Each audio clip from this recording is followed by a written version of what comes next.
The hush fell before the gavel. Okay, that's good. Welcome, everybody. Welcome to 2024. It's going to be a great year. Yeah, we're glad to have you here. Full house. Um, we'll approve our minutes, and I'm gonna amend the agenda to move our special guest up to the top. But let's start by approving the minutes from the December 13th and 14th meeting of 2023. Any amendments or corrections to those? Hearing none, do I hear anybody approving the minutes? To approve the minutes? I hear a motion to approve. I'll second. And second. All right, all in favor, please say aye. Aye. Aye. That's wonderful. As a reminder, we have laptop stuff up here because we're trying to save the planet and move to electronic and really save some fingers too, having to put those binders together. So we're not doing email. We're running the meeting. I can't speak for all of us, but the ones that I can see, it's the agenda. Okay. Sorry. Okay. We're off to a great start in 24, aren't we? Yeah. Here we go. Same old John. Yes, that's right. Okay, so I'm gonna move down to section 5.1. We have a presentation on post-secondary education and the economic pipeline. Let me read the introduction for our Lieutenant Governor, who's a friend and a great ally of higher ed, and how we try and partner to see Kansas prosper. So David Toland is the 52nd Lieutenant Governor of Kansas and also serves as the Secretary of the Kansas Department of Commerce, a seventh generation Kansan. Toland was appointed Secretary of Commerce by Governor Laura Kelly in January of 2019 and Lieutenant Governor in January of 2021. As Secretary, Toland has led Governor Kelly's effort to transform the state's economy, directing a top to bottom overhaul of the Department of Commerce. His efforts include rebuilding its in-state, domestic, and international business recruitment teams, launching the state's Office of Broadband Development, reestablishing the Kansas Main Street Program, and shepherding passage of the Apex Mega Project Bill, which gives Kansas one of the most aggressive economic development incentives in the country. Toland also led Governor Kelly's successful recruitment of the largest private sector investment in Kansas history, Panasonic Energy's $4 billion electric vehicle battery plant in DeSoto. These efforts have resulted in 3 consecutive record-breaking years for Kansas economic growth. This includes 2021, when Kansas had the most private sector investment of any state in the nation on a per capita basis, and 2022, the most successful year for economic development in Kansas history. Toland has extensive experience in urban and rural economic development, having worked at the local level in both Washington, D.C. and in his own hometown of Iola in Allen County. He holds both bachelor's and master's degrees from the University of Kansas. And I'll just say, having helped shepherd economic development in Wichita, we've seen the benefits of your restructuring and your planning to the benefits of my hometown. And as the chair of the board of the Regents, we've also seen the benefit for this state and our institutions in your leadership. So thank you for your partnership. Thank you for being here today, and we anxiously anticipate your presentation. So please welcome the Lieutenant Governor and Secretary of Commerce, David Toland.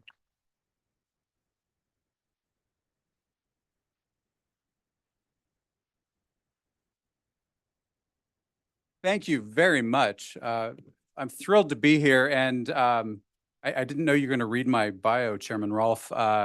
So I just came from a lunch with the president of the Ireland Senate, and he looked at me and said, ye wore your green tie for me." And I said, "Well, yes, but I was looking for a neutral color with all the university presidents, and I think I achieved it with green, right?" So, but you know that I am a product of Kansas public education all the way through in Iola and in the higher ed system of this state. And so I'm particularly proud to be standing here today and be able to have a conversation about how we continue the trajectory of growth that we've experienced in this state. So let me, if I could, just take you back to 2 years ago tomorrow. President Flanders and I, along with President Mosier from KCK Community College, President Bound from Johnson County Community College, and some other folks were on a secret flight to Reno, Nevada to visit Panasonic. This was when a confidential economic development project called Project Ocean was underway. Kansas was one of 5 states in the nation that was competing for this. It had started out with 82 locations around the country. Panasonic had gradually winnowed it down, and things were getting very real for us.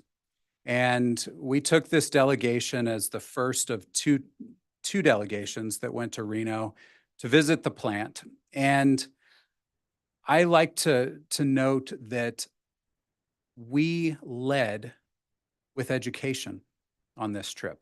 We led specifically with higher education on this trip. It was critically important to Panasonic that they understood what the talent pipeline was going to look like when they were going to ramp up to the level that they were talking about, with 4,000 new positions coming to Kansas, several hundred of which were battery engineers and related, very, very complex, highly educated jobs. And they had learned a lot of lessons from where they were, and they wanted to see that in Kansas, they could apply the lessons from some of the failures of the past and get things done quickly. And we had President Flanders at the table, who was able to say, "We hear you, here's what we can do, and we will move at your speed." And that was critically important. And it has been critically important to this very day to have KBOR, and I think we've got 5 different institutions that I know of that have engaged in some way, shape, or form with Panasonic in this massive undertaking to get this $4 billion, now $5 billion plant up and running. And they will be making batteries 12 months from today. So that was less than 24 months ago. That's the only photo that I know of that exists, because we weren't supposed to take photos. And I think it's good to look back at how quickly this has happened, but it's happened quickly because we've done it together, because we've gone hand in hand and we've collaborated on this. So let me show you briefly. I'd like to talk about where we are, show you some data, explain how the Department of Commerce is organized, how we do our work, walk you through the framework for growth, which is the state's economic development plan, and then talk about how we are collaborating today and how we could collaborate more to get more wins like Panasonic. So in the last 5 years, the state of Kansas has attracted over $18 billion of private sector investment. I'm not talking about ARPA grants. I'm not talking about federal money. I'm talking about businesses that have made the decision to invest in Kansas. They can invest anywhere in the nation, anywhere in the world. They have chosen Kansas in unprecedented numbers. And that's 1,000 different decisions that we're talking about all over the state. 65,000 new and retained jobs. Most of those, the vast majority, are new jobs, but we have also done a better job as a state of being able to fight off other states when they come to try and poach our companies.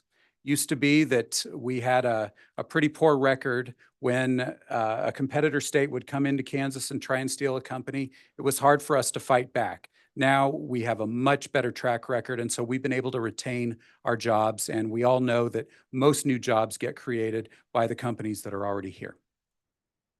So here's what it looks like in the 5 years that Governor Kelly and I have been in office. So our first year in office, $1.3 billion, that was a good year. In 2022, we hit a record of $7.4 billion. Here's how that compares to the previous decade. So you can see that things have fundamentally changed in the Kansas economy, and we're proud of that. But the point of today's conversation in my mind is, how do we make this normal? How do we make this just an everyday occurrence, that we're always above $4 billion of investment? So let's talk about jobs. Traditionally in economic development, we like to crow about jobs. That's the thing you hear about the most. We tend to talk more about investment numbers. So that's for a couple of reasons. The most important of which is we have a shortage of humans in Kansas right now. We don't have enough people. We know we've got 60,000 jobs right now on the Kansas Works job board. For every job that we know of, there's probably one or two that we don't. So well over 100,000 vacant positions in Kansas right now. That said, we've been able every year to attract or retain about 13,000 jobs. Here's how that compares to the previous decade. So we're at a good, steady level. It's somewhat different from where we've had upward growth in attracting investment. So where is this happening? This is a really important slide because our first year in office, only 20 counties had economic development successes that were worked by the Department of Commerce and its partners, 20 out of 105. So we have been intentional about making sure that we are getting wins all over the state, and that happens only through collaboration and partnership. So as of today, we have gotten economic development wins in 87 of the 105 counties in our state, and we think that's important for myriad reasons. It's important politically.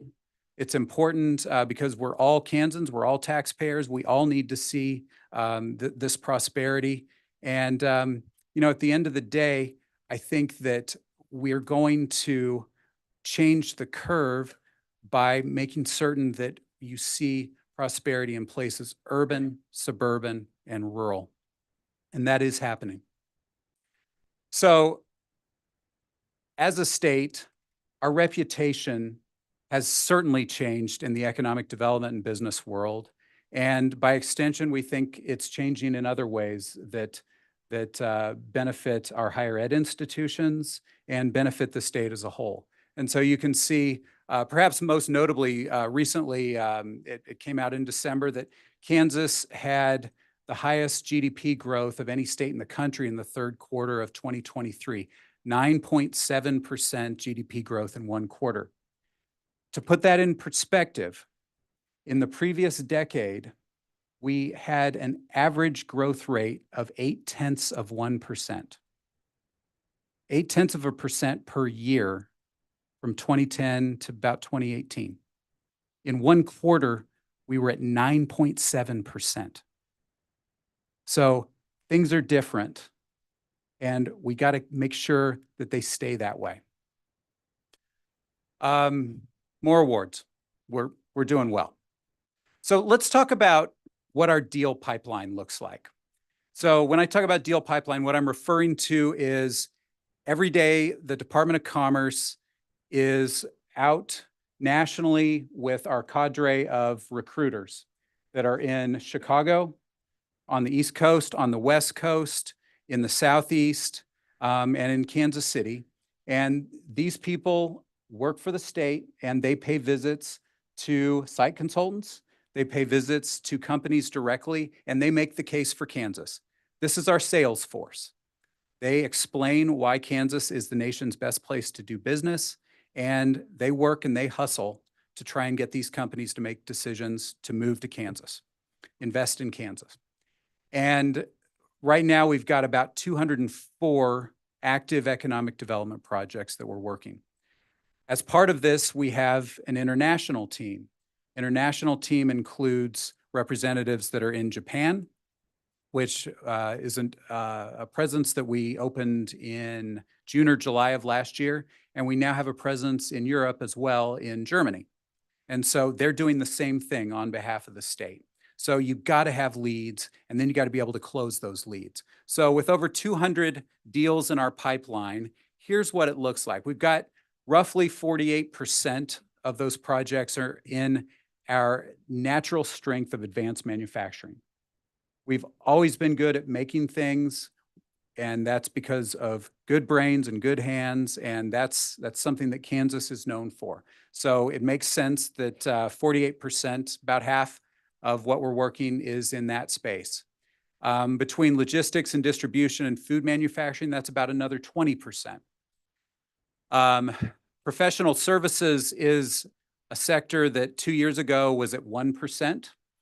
Aerospace 2 years ago was at 1%. You can see those have both rebounded significantly, and we expect more growth in both of those.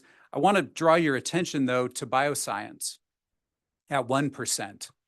This is an area where the state, once upon a time, had significant growth, significant strength, and the policy decisions were made to step away from that. And when I talk about innovation, when I talk about some of the knowledge jobs, when I talk about the wage disparity that exists between some of the positions that we have in Kansas and positions that are attracting our grads to other states, some of that has to do with the fact that we have not had enough rapid growth in bioscience and other tech-related fields. And so that's an area that we feel like is an area of improvement for us as a state. So this is what we're working on. As a department, the Department of Commerce has a variety of ways that we work on growth. Some of this is really about the mechanics, the nuts and bolts of incentive agreements. It's about the recruiters and so forth. Some of it is, though, about the soft side. The people at companies are human beings who make decisions about where they want to live, where they want their families to live. And it's important that we think about quality of life. And so that's why we have programs like the Kansas Main Street Program, the Office of Rural Prosperity, where we look at the Kansas Creative Arts and Industries Commission, where we look at the things that make places more livable and that are part of how you attract and retain a creative class of people. We know that that's important to businesses, and that's always been a priority of the Kelly Toland administration and will continue to be. Of course, you've got factors as well like tourism. So we know that every business that comes to the state, that executive is a visitor first. They're going to fly in, they're going to visit a restaurant and a hotel, and we want them to have a high quality experience while they're here. And so as a department, we look at the totality of factors that make for a good experience. We want to make sure that we close these deals. So all this is done under the umbrella of what's called the Kansas Framework for Growth. The Framework for Growth began in 2019 as the state's first economic development strategic plan since 1986. As a state, we had drifted from having a North Star, from having a clear path on how we were going to grow, what our goals were. And so we hired consultants to take us through the data on where Kansas has strengths, where we have weaknesses, what does the global economy look like, how do we seize on trends, and how do we build wealth? How do we import net new dollars into Kansas? The outgrowth of that is the Framework for Growth. And it's built around 4 pillars. So talent, which is a fancy word for people, and the talent is generated by the partners in this room. Innovation, which is about those jobs of tomorrow, making certain that we've got the right conditions in place to support entrepreneurs, to support the creative class, to support those that are solving today's problems and creating the wealth of tomorrow. Community, which is about those human factors that I just referenced. It's about quality of life, livable places. And then policy, which is about ensuring that the public sector has the right tools to support business growth, that we've got the right regulatory framework, and that we're appropriately balanced between protecting the public good and also staying out of the way. So this is the slide that'll maybe get me in trouble. So we have target sectors within the Framework for Growth, and you can see that I've put university logos next to different target sectors. And I would imagine that my friends on my left and right are looking up there and saying, why isn't my logo on such and such? And the point that I'm making here is that we don't necessarily know, to the extent we should, what all of your institution's capabilities are and how we can plug those capabilities into generating new investment opportunities and new economic growth in our state. And so one of the goals that I have for this conversation and our work together is that we can get a compendium, that we can better understand how we can harness the assets of your institution to create new jobs and attract new investment into this state. Because aerospace and defense, I know that K-State and WSU have depth there. Other institutions may as well, and it may be in niche areas that may have tremendous value to companies that we are recruiting right now. But we've got to connect those dots in a way that is relevant to those companies and make certain that we can close those deals together. So I'm being a little bit deliberately provocative here with this slide, but you can see these are our target sectors and priority areas as well. So where we have strengths that I feel like we can develop across KBOR institutions and our economic development partners at the state, locally and regionally, certainly around talent. Talent is the core of everything in economic development. Yes, infrastructure matters. Yes, real estate matters. Yes, broadband matters. But at the end of the day, the people side is the most important part of the equation. And the quality of the talent that comes out of the institutions of higher education in this state is unparalleled. And so what we've got to make certain that we are doing is aligning the jobs that the Department of Commerce is recruiting into the state with the talent that is coming out of these institutions, but also making certain that we're all looking down the road together at what the jobs of tomorrow are, so that you as institutions can be developing that talent today and lining that up so that we're ready when those new opportunities come. Tech transfer. The R&D capabilities that exist in the higher ed system of this state are also incredible. We probably aren't doing enough as a state to take all of that power and turn it into businesses.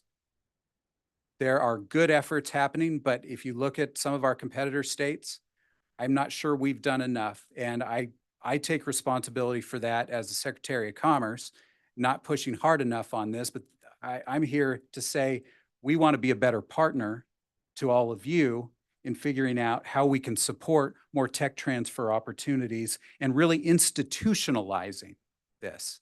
It's not about having one person who's your tech transfer guru. It's about having an institutional commitment to technology transfer, an institutional commitment to creating jobs and wealth in Kansas. That's what we want to do, and that's what we want to support at Commerce. And then transformation. So this is really the human side. So as institutions, all of you have an outsized influence on the tenor, on the composition, on the feel of your communities. And we want to make sure that in every way possible that we are putting our communities forward as the best places, not just to go to school, but the best places to start your business and start your family and to put down roots after you graduate. And that's really about quality of life. And there are so many ways that higher ed contributes to that. And so changing the image of Kansas in positive ways is something that you all are uniquely situated to do. At Commerce, I'll go quickly through this. We have lots of different ways that we are putting resources into training. Some of this goes directly to businesses, and I recognize that some of that can be a source subject at times, as opposed to having it go directly to higher ed institutions. And there are reasons for that, and we can get into that if you'd like. But we've got the aviation tax credit, which has been critically important in South Central Kansas to supporting the aerospace sector. We've done projects and grant programs like Aloft, which are also focused around the training side for workers. And of course, the University Engineering Initiative Act, which was started in the previous administration, I believe, and Governor Kelly has continued to support it $3.5 million that go to KU, K-State, and Wichita State to support engineering. But I do want to stress, as the Secretary of Commerce, we put those resources into the university engineering programs to support engineering needs of Kansas companies.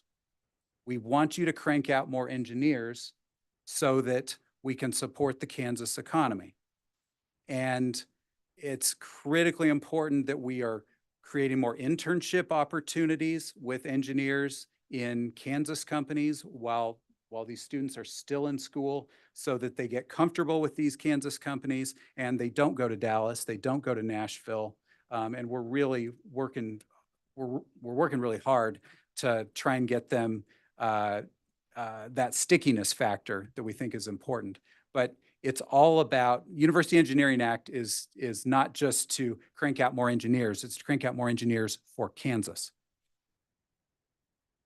I wanted to mention a program that we have called K-Train, which used to be known as Workforce AID. When Regent Johnston was at Fort Scott, we did a Workforce AID project that was a CDL-related project. And so this is where we partner directly with community colleges to provide training, and that's been very helpful in providing targeted training needs to specific companies, or in areas like needing more CDLs, where there's been an acute need in a sector. So the more aligned we all are as economic development partners, and I want to be clear that I do see us as economic development partners, all of us, the more we grow, the more our higher ed institutions grow, the more our state grows, and the better off we all are. And so with that in mind, I want to pose the question of, what's it going to take for us to land that next $5 billion deal, that next Panasonic? And we've got some thoughts on that. We don't want that to have just been a one-off. So some thoughts here, and these are all intended to spur conversation. As I referenced earlier, we need to understand at Commerce better what all of your research capabilities are that we can tap into from a business development perspective. And you need to understand, I think, from us, the companies that we are recruiting, what our business pipeline, our deal pipeline looks like, so that you can think about, oh, okay, here's Professor such and such that's working on this project. And so I think we can do some information sharing that could really help all of us work more closely together and help move the ball down the field. We'd also like to have a greater level of precision about how you would like us to portray each of your institutions as business partners. How would you like us to pitch you as business partners? What's the headline? What's the top line for each of you? And then in the innovation space, we think about many of the great ideas, many of the great companies that have been developed in our state and in our nation and the world. They come from people tinkering in a garage, or somebody that's sitting at their dining room table right now sketching out an idea. We want those entrepreneurs to tap into the expertise in our higher ed institutions, but it's difficult to know how to do that. You can't just say, okay, I'm going to call XYZ University and be able to figure it out. And if they do call your university, maybe they get to the right place, maybe they don't.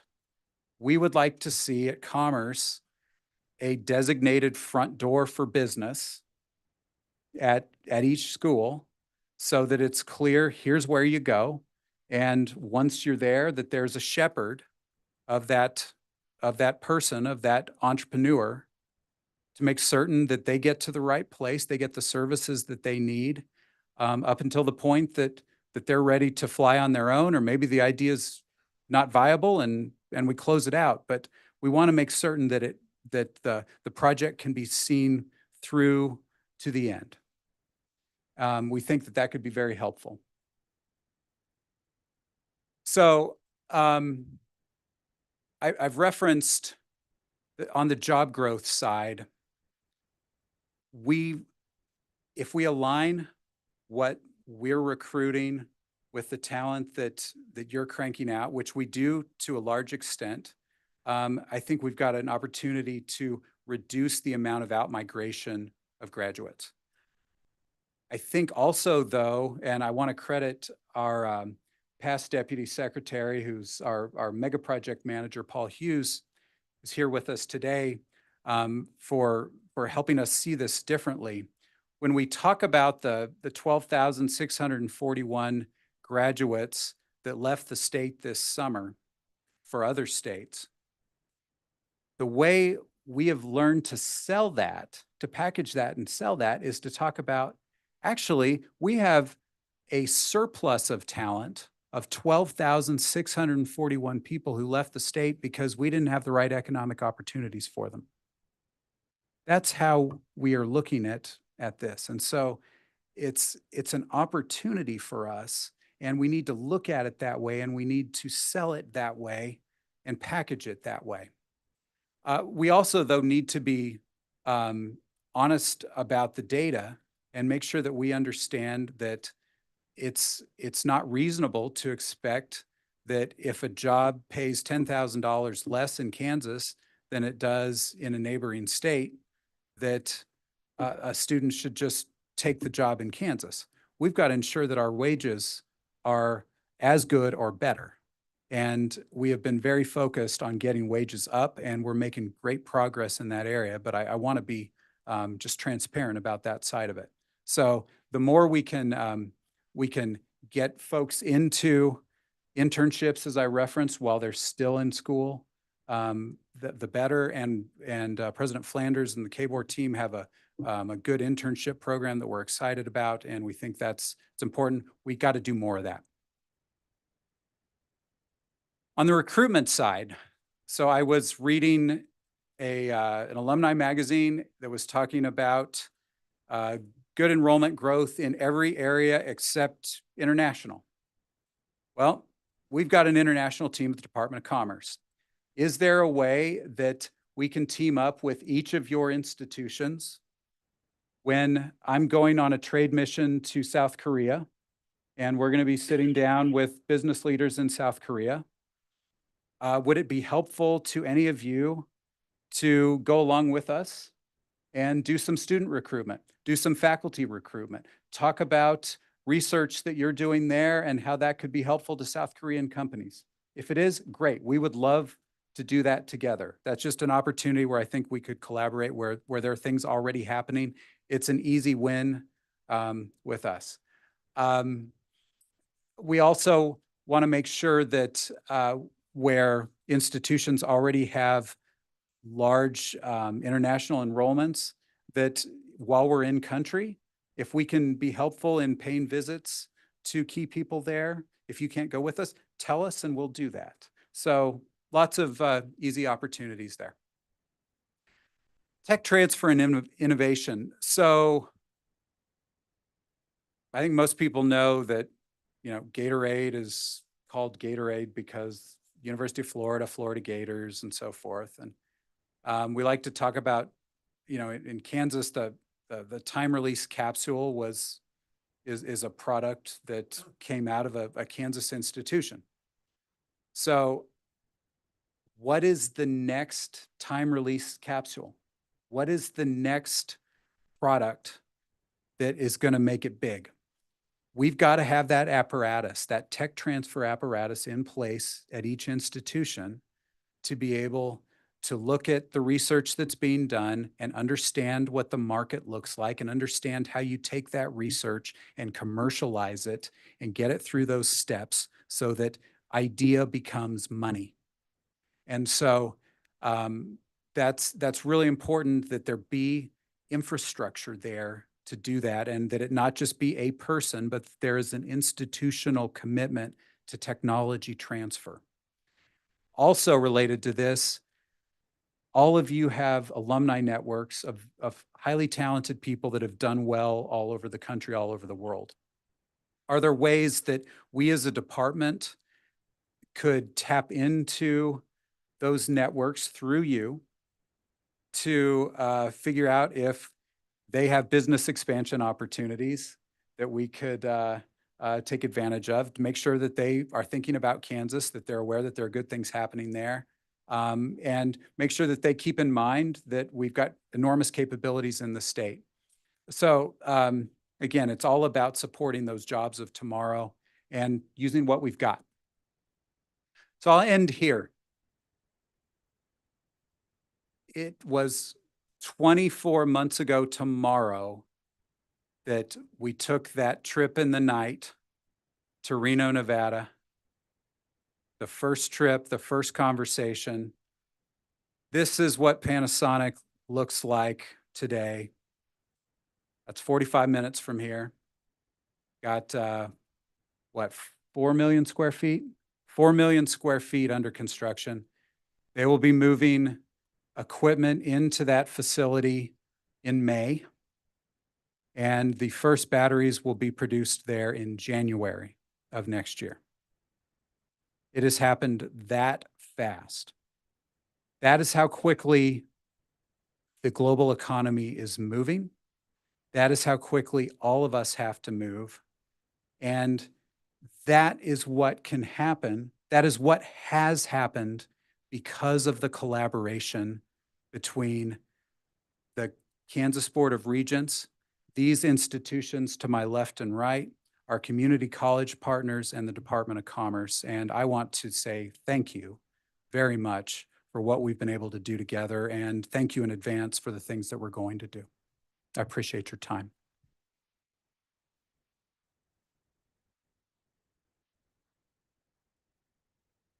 Thanks for that great presentation. And we're doing a little mid-year retreat tomorrow. And at our retreat in August, I think or in July, beginning of August, Paul from your office presented to us. And one of our board goals coming out of that was a closer relationship with commerce. And many of your action items align with how we're thinking. So I love the synergy that's happening. We like to believe that you can't talk about economic prosperity in Kansas without talking about higher ed, and you can't talk about higher ed in Kansas without talking about economic prosperity of our state. And it's great to have a partner like you and your department to work with. Now, the board, do you have questions or comments?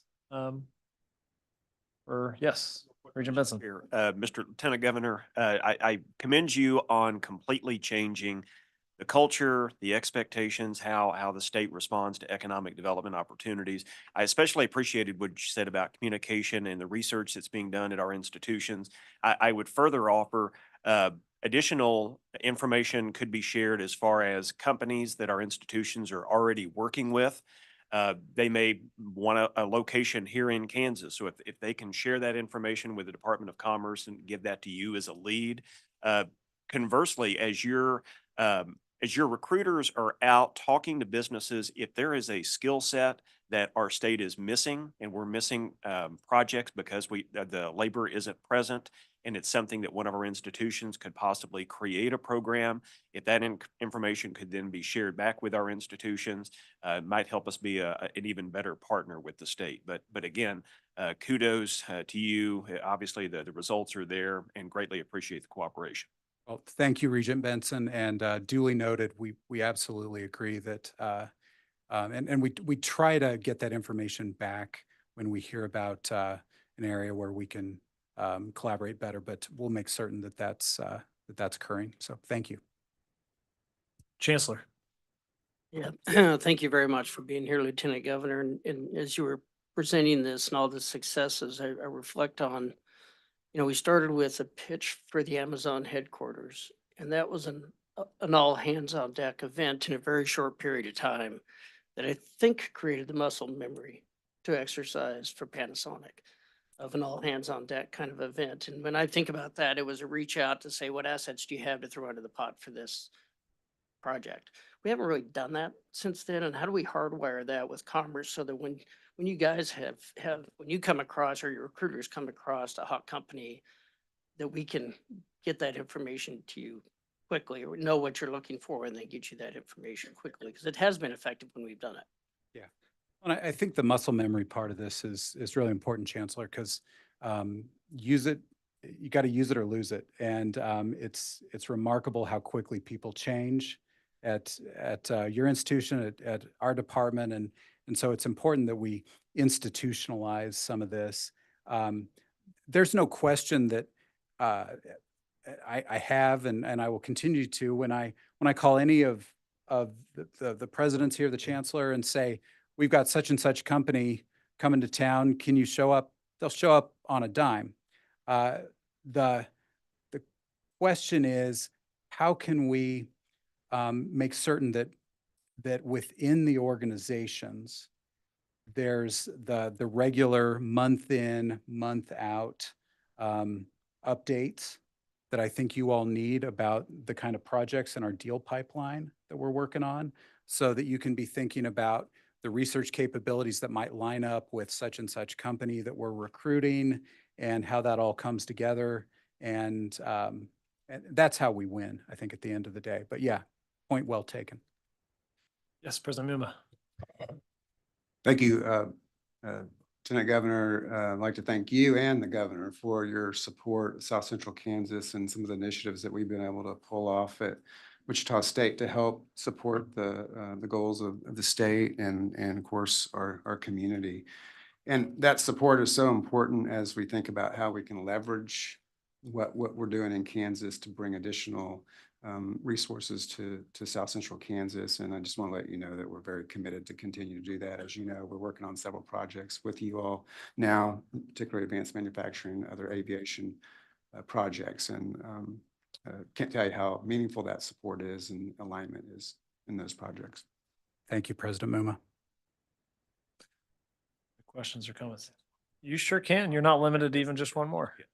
The Panasonic story is an incredible story, particularly as sometimes we talk about being frustrated with those that may not see the economic development contribution of higher ed anywhere. That says it all right there with that story. That should be an ongoing story for our state to tell. Whose responsibility is it in your mind to constantly tout, not only once the deal is announced, but helping Panasonic ramp up, or other companies that are here in large part because of the labor and the higher education institutions? Is that something that our institutions need to play a bigger role in telling the story that higher ed played in that? Is that commerce? I think we would want to be careful not to step on your toes with projects that you've worked. At the end of the day, whose ultimate responsibility is it to tell that story? I think it's all of our job to tell that story. And I think it's good for all of us to be talking about the fact that we won in large measure because of the engagement of higher education in this economic development project. And so the more we can make that connection in the minds of the public, in the minds of the business community, I think the better off we all are. And so I think it's my job. I think it's your job. I think it's the jobs of all of us to make sure that we're connecting the dots for folks, and that everybody understands that these big wins, like what we did with Panasonic, only happen if you've got the right ingredients. And higher ed is a critical, essential ingredient if you're going to win these deals. Okay, very good. Thank you. Regent Lane. Thank you very much. Lieutenant Governor, thank you for being here. And it wasn't long ago that we saw headlines in New York Times that said, "What's the matter with Kansas?" Now I think the headline is, "What is happening in Kansas?" and excitement. Thank you and the governor for leading that. I'm really intrigued by your phrase, designate the front door for business in our universities. What might be one or two actions that we could take leaving here today that moves that forward? Well, I think what I would do, first, I'd set a very short-term goal. I'd say that within 30 days at each institution, and I realize I might work on a different timeline than academia, but let's say 30 days, we're going to have this figured out and put out an all call to say, within each institution, who is the individual or individuals who would like to be the ones to shepherd businesses. And then have it be figured out institution by institution. I don't think this should be a one-size-fits-all solution. I think it's different at each place, but it needs to be a consistently clear message about this is where you go. That's all that matters. Clarity about where you go. How the institutions choose to handle it is up to you.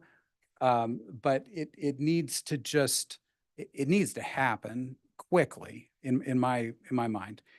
Just trying to think about if I were working in my garage and I've got the next great idea, maybe I know to call TDI at K-State.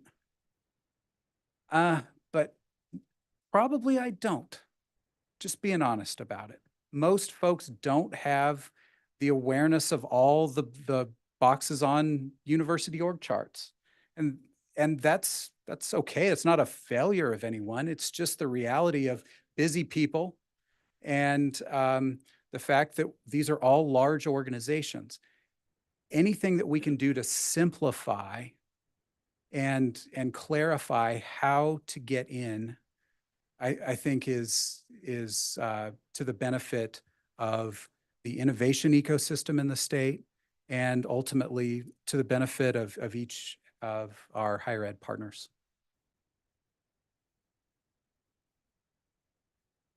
Seems reasonable.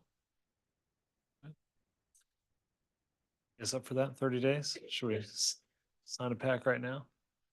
I'm seeing head nods. We'll certainly be talking about it tomorrow, I'm sure. Any other questions or comments?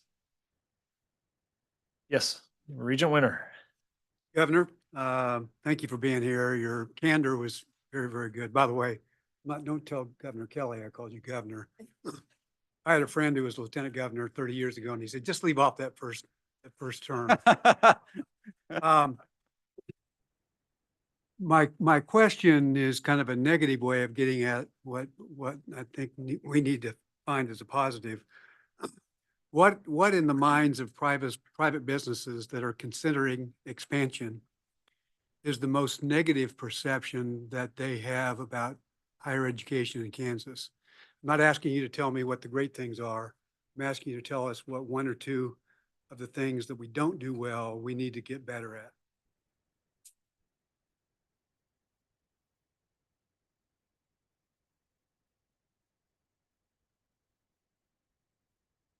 I'm going to pass on that, Regent Winter.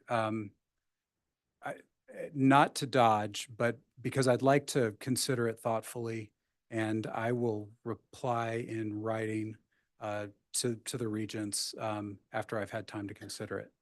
Thank you. Maybe it's that we, within 30 days, need to get back to you on the, I'll get you an answer. I don't want to talk off the cuff. It's an important question, and I want to think with some depth about it.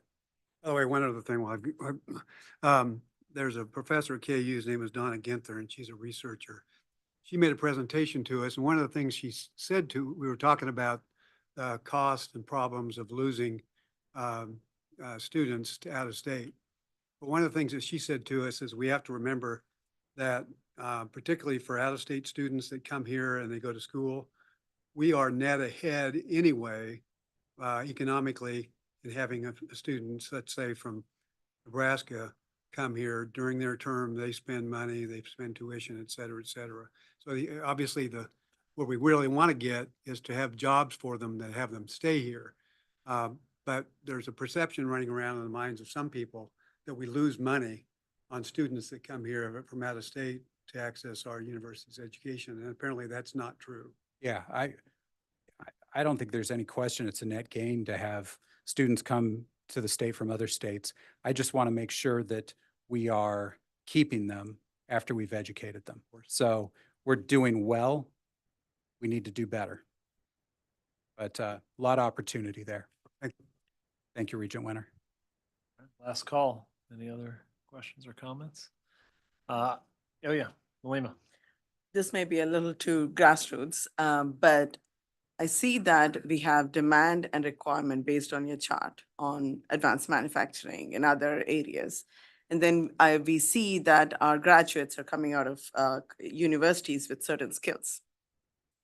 There's possibly a gap in which when the graduate starts the job the day one, the corporates are not seeing them exactly. They may have to train them again. Is there a way the corporates can publish the skills that they are requiring us to train them in the universities? Yes, we understand having internships will help, but publishing those skill sets and making that more transparent for the universities to look at and adjust the curriculum based on that probably would land a good, partnership in that area. Yeah, thank you, Regent Parasker. I think, I don't know if publishing is the right way to do it, or if it's through more direct communication between company and institution, or institutions plural. But the more we can facilitate those conversations I so that it's direct, the better the outcomes are for everybody. Yeah. So, but I agree. We don't want there to be that gap where you've got a new graduate who then has to be trained or retrained, and they're not very useful to the company for the first 6 months or year. You want them to be able to hit the ground running on day one. So that's everyone's goal. And I think, what I hear anecdotally is in most fields where there might have been more of a gap in the past, I think it's gotten better. Mhm. And I think that's really an outgrowth of more conversations that are direct company to institution. So what we want to do as an economic development partner is facilitate those conversations, be a connector anytime that we can. And so to the extent that we can do that, please call us. We are here as a partner. We're grateful for the partnership with all of you. And Mr. Chairman, Board of Regents, President's Chancellor, thank you for having me today. Thank Thank you you. very much.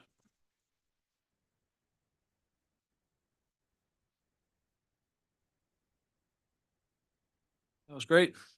Should be good for our conversation tomorrow. Yeah. Okay, let's move into introductions.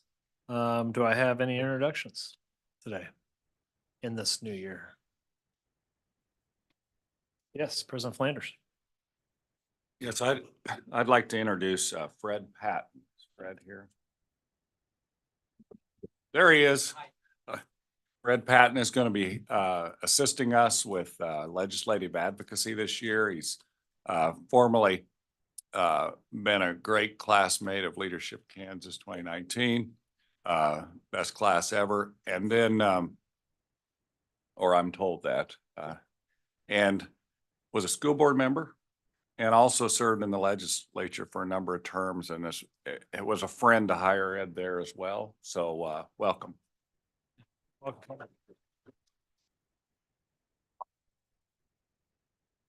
Any other introductions? Okay, Chair's report. We're looking forward to the legislative session. I'm assuming you guys all paid attention to the governor's budget, very favorable to higher ed. And it made me feel that the hard work we did when we were whittling down our priorities from the original 600 million really was a productive conversation.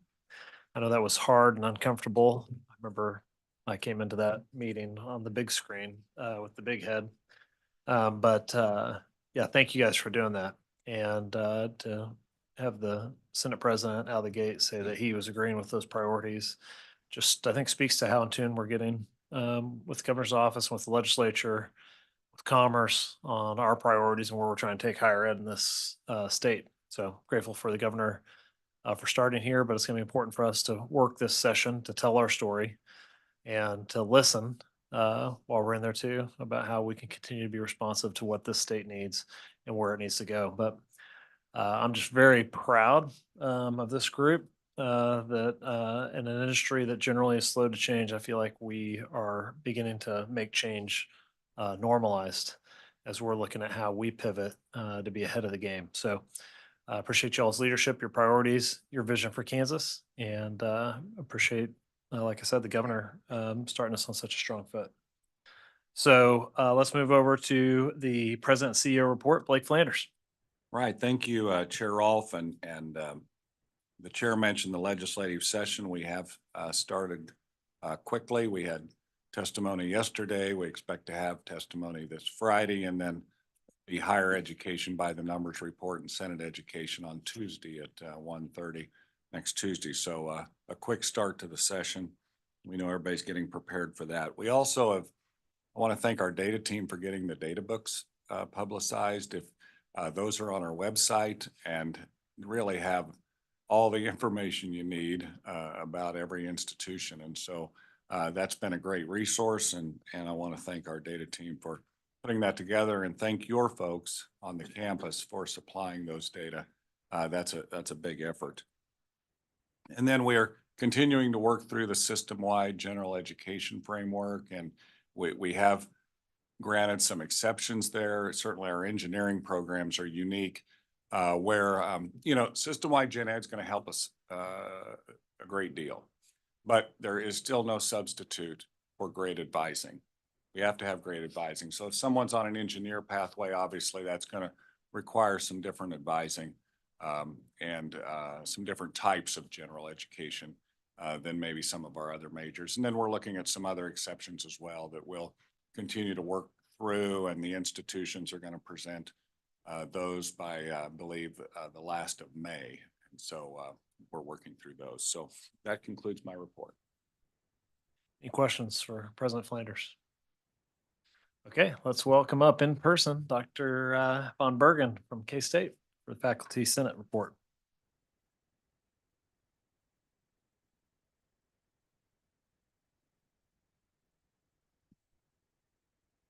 Good afternoon, Regents and participants in the room. It's a pleasure to be here again, and I want to thank you for the opportunity to participate in these meetings.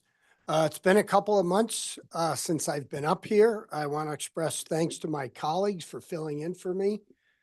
Doctors Elodie Jones from Fort Hays and Joe Dowling from Wichita State.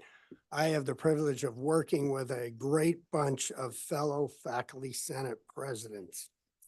One of the requests made by one of our president-elects was, and so I'm relaying this as representing the Senate presidents, we would like to request that the board consider in the future scheduling the first meeting in January for 1 week later in the month, because currently, and I checked some previous years, it overlaps with the timing of the start of the new semester. And all of our Senate presidents, they are instructors. They teach in one capacity or another, some quite a bit, and this makes it difficult. They're getting kind of watered down between participating in the board meetings and being effective for their students. So we'd appreciate it if the scheduling of this first meeting in January could perhaps be bumped back a week. Just FYI, we are continuing to work on the criteria for the board-sponsored Faculty of the Year Award. We hope to have something to you very, very soon. I also wanted to thank the board this afternoon for letting the Faculty Senate presidents be part of the search process for the new Vice President for Academic Affairs. Dr. Elodie Jones was the one who served on the search committee for that position, and we are grateful for being able to participate in that important process. My final comments, my final input this afternoon regards changes that are being considered. You're going to consider them at this meeting later on regarding changes to the notice of non-reappointment for non-tenure track, non-tenured staff and teaching faculty. I believe all of you were sent some of my questions and comments. I just want to follow up with some of those comments verbally this afternoon.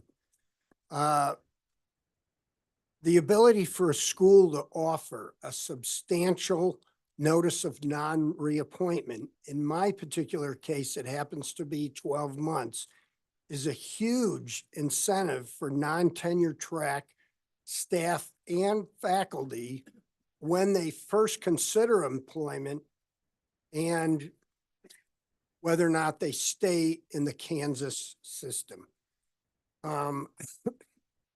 We think ending this benefit would be a negative impact to many valuable employees that work at our institutions.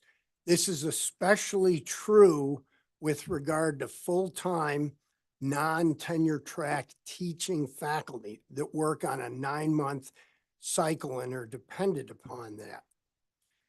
I'd like to take time very briefly to point out 2 examples. One is myself. I was hired about 22, 23 years ago as a regular appointment, non-tenured track faculty administrator. And had that 12-month notice of non-reappointment not been part of my contract, there's a strong possibility I would have said no thank you and would have remained with my previous employer. It was also a contributing factor when I turned down a position several years ago to move away from K-State out of the state. I had to weigh all the options on the table. The length of the notice of reappointment that I had at K-State helped keep me at K-State. To have this in place, I'm not aware of any cost whatsoever to the university. A more recent example, last year, specifically the fall of 2022, the Kansas State Physics Department hired a position which is called a teaching associate professor. This is a permanent, full-time, non-tenure track position. And I spoke directly with the department head who made that hire, who knows that individual, works with that person, and it is highly unlikely that person would have accepted that position and moved from their former institution as a tenured full professor if they were only offered a 90-day notice of non-reappointment. Wrapping up here, I did sit down with the other presidents last Friday, faculty senate presidents, and got their input. They're from different universities, obviously, with different kinds of notice of non-reappointment, but they all agreed that we feel that it's best that institutions are allowed the freedom to decide what is best for their respective employees, their staff, and especially these full-time 9-month faculty. So therefore, I'll conclude, the faculty senate president suggests that the board would consider continuing to make the length of notice of non-reappointment optional and allow the individual universities to decide what is best for their institution. Or at least leave it intact for, say, faculty that have and staff that have been there longer than 5 years. So that concludes my report. Again, thank you for the opportunity to share these comments. Thank you very much. We're grateful to have you in person. Any questions or comments? Thank you, Dr. All right, Bergen. thank you. We appreciate it. Next up, student body president Caleb Stout. Come on up. I know first day classes also. Appreciate you both being here. Yeah, thank you, Chairman. Thank you, Board. And today is my first day of class. Thank you to President Linton and the other university presidents who canceled school yesterday. That was on behalf of students, which I think I can say that. Thank you very much. Um, we enjoyed the extra day of break, but again, it's great to be back with you all. Hard to believe. It's been a month since we were last here. I want to thank you again for the opportunity to have breakfast with each of you. I know the students all greatly enjoyed that, and I think it went really well. So thank you all for your time. Next thing I want to touch on is we are in full speed ahead when it comes to the planning of Kansas Higher Ed Day. Mentioned that a little bit at the breakfast, but today we discussed who we're meeting with, how we're setting that up, and then talked about our priorities of looking through the Kansas Board of Regents, legislative priorities, and then which ones students kind of want to jump on and support. The three we settled with were putting our efforts behind securing more need-based aid, the open access to educational resources, and then the capital improvements, deferred maintenance stuff. It's kind of the three areas we want to focus our concentration. Just a reminder, Kansas Higher Ed Day is on February 14th, so same day as the next Regents meeting, but what better way to spend Valentine's Day than at the Capitol with our legislators. So anyway, that's really all I have for you all. If you have any questions, happy to take those, but yeah, that's what we're working on for the next month. Questions for President Stout? Comments? All right, thank you very much. Thank We you. look forward to supporting you guys in that. All right, we'll go through the committee reports and then we'll take a break after those. So let's start with academic affairs and Regent Lane. Thank you very much, Mr. Chair. Today, we approved a request for a new certificate of approval for the United States University. That'll be on the full board agenda next month. We also approved a request to offer a Master's of Social Work and for Pitt State to seek accreditation for that program. There was lots of thank yous and appreciation to KU for being good partners as Pitt State built capacity to offer this program. So we recommend approval, and it's on the agenda for final approval from the full board today. We received reports on the student success playbooks from KU, Pittsburgh State, and Wichita State Universities. The reports were very impressive, really connecting our data from our dashboards into the initiatives that are moving forward. We also received an update on the Pillar 1 dashboard by Judd McCormick. Tell you there's been a tremendous amount of work done by our research team to get that up and running. Within a week, the support metrics will be on our website active, so you can see how the leading actions then support those foundational metrics and our overall goals. We received an update from interim VP of Academic Affairs, Cara Wiscombe. She talked about math pathways and mentioned the general ed transfer courses, and she mentioned 195 requests that you've received, Dr. Flanders, and that at this point 60% have been approved. So we thank you for your work. That report was followed by Jabin Parnell, who's our Pitt State SGA president. He joined us virtually following our breakfast with the Student Association presidents last month. They spoke very highly of why these general ed transfer courses are important. And he shared these things. They're a matter of economics. They're key to being a responsive ecosystem of higher ed. And the courses allow focus on the competencies for the student's chosen field of study. So quite impressive to hear that from President Parnell. And finally, we ended our meetings, as we always do, with our good news celebrations from each of our campus. There's a lot of positive things happening and contributions across the state led by our universities. And I might remind everyone where we are with our program review. The universities are working on their reviews. The actions that are being identified are due to be submitted April 19th. BASC will review those in May, and board, you can expect to see them on our June agenda for consideration. That concludes my report. Thank you, Regent Lane. Any questions? All right, hearing none. Let's move over to Regent Benson for fiscal affairs and audit. Thank you, Mr. Chairman. The committee conducted its agenda call on January 2nd and also met again this morning.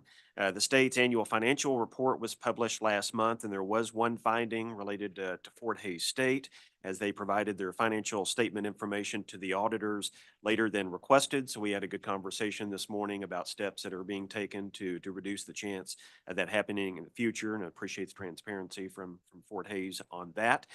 Today, we also heard presentations from universities with programs benefiting from additional state funding. Dean Rush and Vice President Rosowski of Kansas State presented to us on the impact that the additional $5 million state investment in place since 2013 has had at the Veterinarian Medical Center and on global food systems. They're punching above their weight in research award funding as they are ranked 9th for research awards, but 21st in overall funding. So well done to our partners at K-State. The Global Food Systems funding is offering an opportunity for companies to access the biologics development module. Andy Schlapp from Wichita State gave a brief overview on how that Wichita State has leveraged state investment in aviation research to provide an infrastructure upon which the federal and industry research can be layered. Mary Damewood, Senior Director of Finance, gave us an update on the KU Cancer Center and all the success they have had with attracting top researchers and striving to ensure all Kansans have the same access to cancer treatment. Dr. Jay Kalbus, Director of the Geological Survey, gave us an overview this morning on what they have been able to do with the new state funding provided this year in support of the many industries in Kansas, including oil and gas and agriculture. So appreciate all those presentations. Third, by board policy, each of the state universities has an internal audit function with a designated internal auditor who has a reporting relationship directly to the Fiscal Affairs Committee. So 4 of those auditors presented to us today on their annual audit plans and the outcomes over the past year. An overview of the board's policies and the standards the auditors follow in their work as audit professionals was provided by Jana Clark, Chief Audit Executive at K-State. Jana also gave us a status report on their projects. Then Brett Gerber, Chris Kavanaugh, and Kate Neely then all presented progress reports on their audit plans, work they do to instill good internal controls among the entire campus community, and the committee had a good conversation about their processes and resources. Emporia State is scheduled to speak to us at our February meeting, and Pittsburgh State is in the process of transitioning internal auditors. We have several items on the board agenda today related to fiscal affairs and audit, which have all been discussed and approved by the committee. And as always, appreciate Elaine's efforts to condense a 2-hour meeting into a 1-sheet summary. So thank you so much, Elaine. You happy to answer any questions, Mr. Chair? Any questions for Blake? All right, thank you very much. Yep. All right, Governance Committee. This morning, the Governance Committee met and after approving the minutes of its December meeting, discussed a proposed amendment to board policy to standardize the notice requirements for non-reappointment for state university non-tenured and non-tenure track employees, among other proposed changes. That item is on the board's agenda for consideration later this afternoon. Next, the committee received Wichita State University's campus safety and security report. And finally, we heard from Matt Keith, who discussed our communication and advocacy plan for all sectors of the higher education system. Any questions for me? Governance. Without further ado, we'll take a 10-minute break. All right.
All right, here we are. We're now up to receive a report from universities on research and development activities for the system. The one and only Elaine Frisbee, come to the podium. Thank you very much.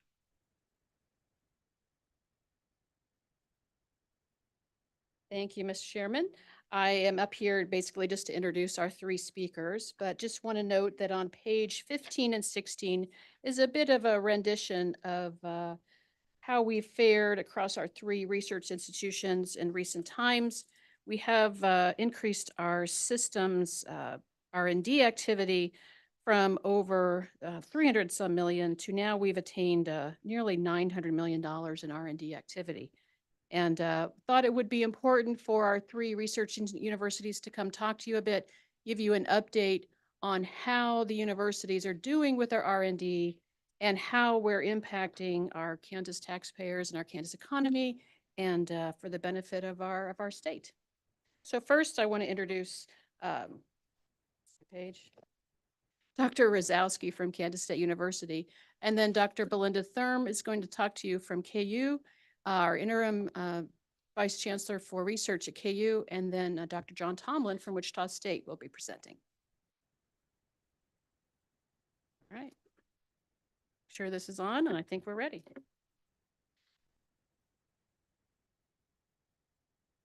Good afternoon, and thank you for inviting me to visit with you. I'm going to go very quickly because Elaine said keep it to about 12 minutes, so we're gonna do our best to do that.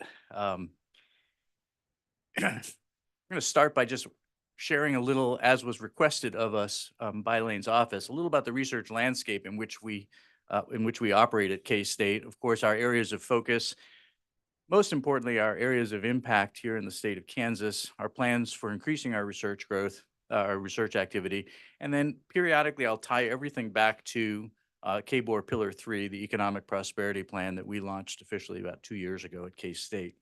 I'll also be making reference to something called the K-State Edge District, which is our innovation district on North Kimball Avenue.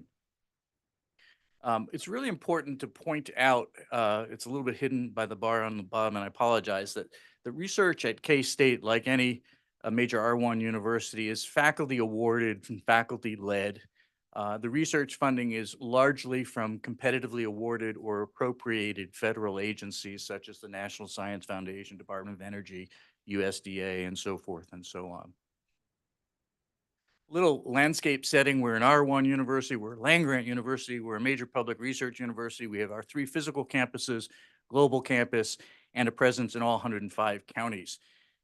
We are the nation's first operational land-grant, but perhaps just as importantly, we're regarded as one of the leading land-grant universities in the nation in terms of how we align our academic and our research focus, engagement, and impact. You can go on down that list there, and you have a copy of the slides in front of you. We're operationalizing the Economic Prosperity Plan under your direction. That's our Pillar 3 plan for Kansas. The president is also leading the Next Generation Land Grant University, which is our strategic plan to become the exemplar, the national model for 21st century land grant. We're comprehensive in nature.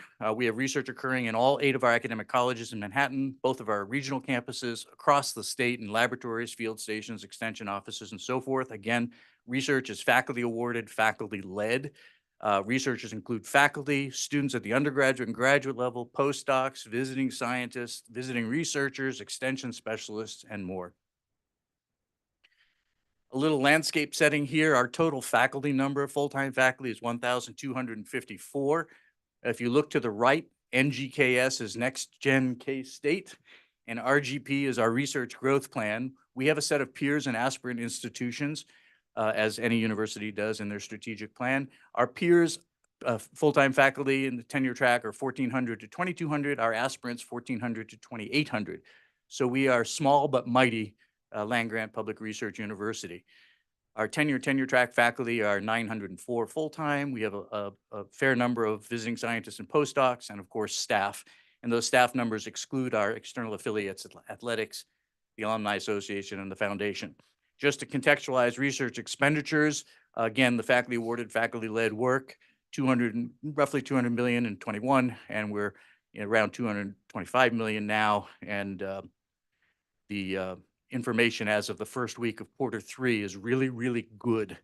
If you look at awards there, if you look at the bottom line graph there and you see the lighter purple on the bottom there, that's already catching up to the end of previous Q3s in the last 5 years. So we are really in a good trajectory for the coming year. To contextualize us among our peers and our aspirants listed here, I can show you their research expenditures. Those are the NSF HERD data in the first column. I can show you the full-time faculty sizes. Those are the IPEDS data in the second column.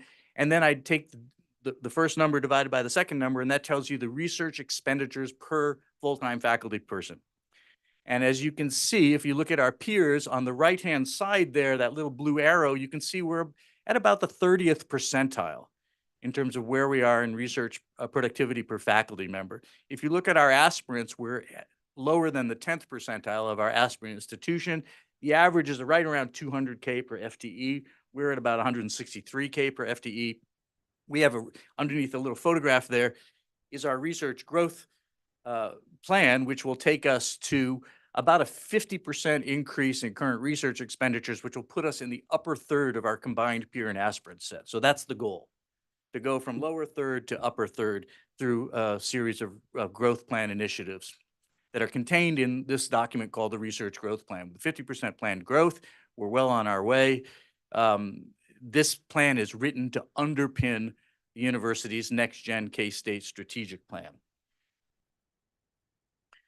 When we look at focus and impact of the work, we report this through our magazine twice a year called Seek. There's a copy of the most recent issue that came out in December in front of you.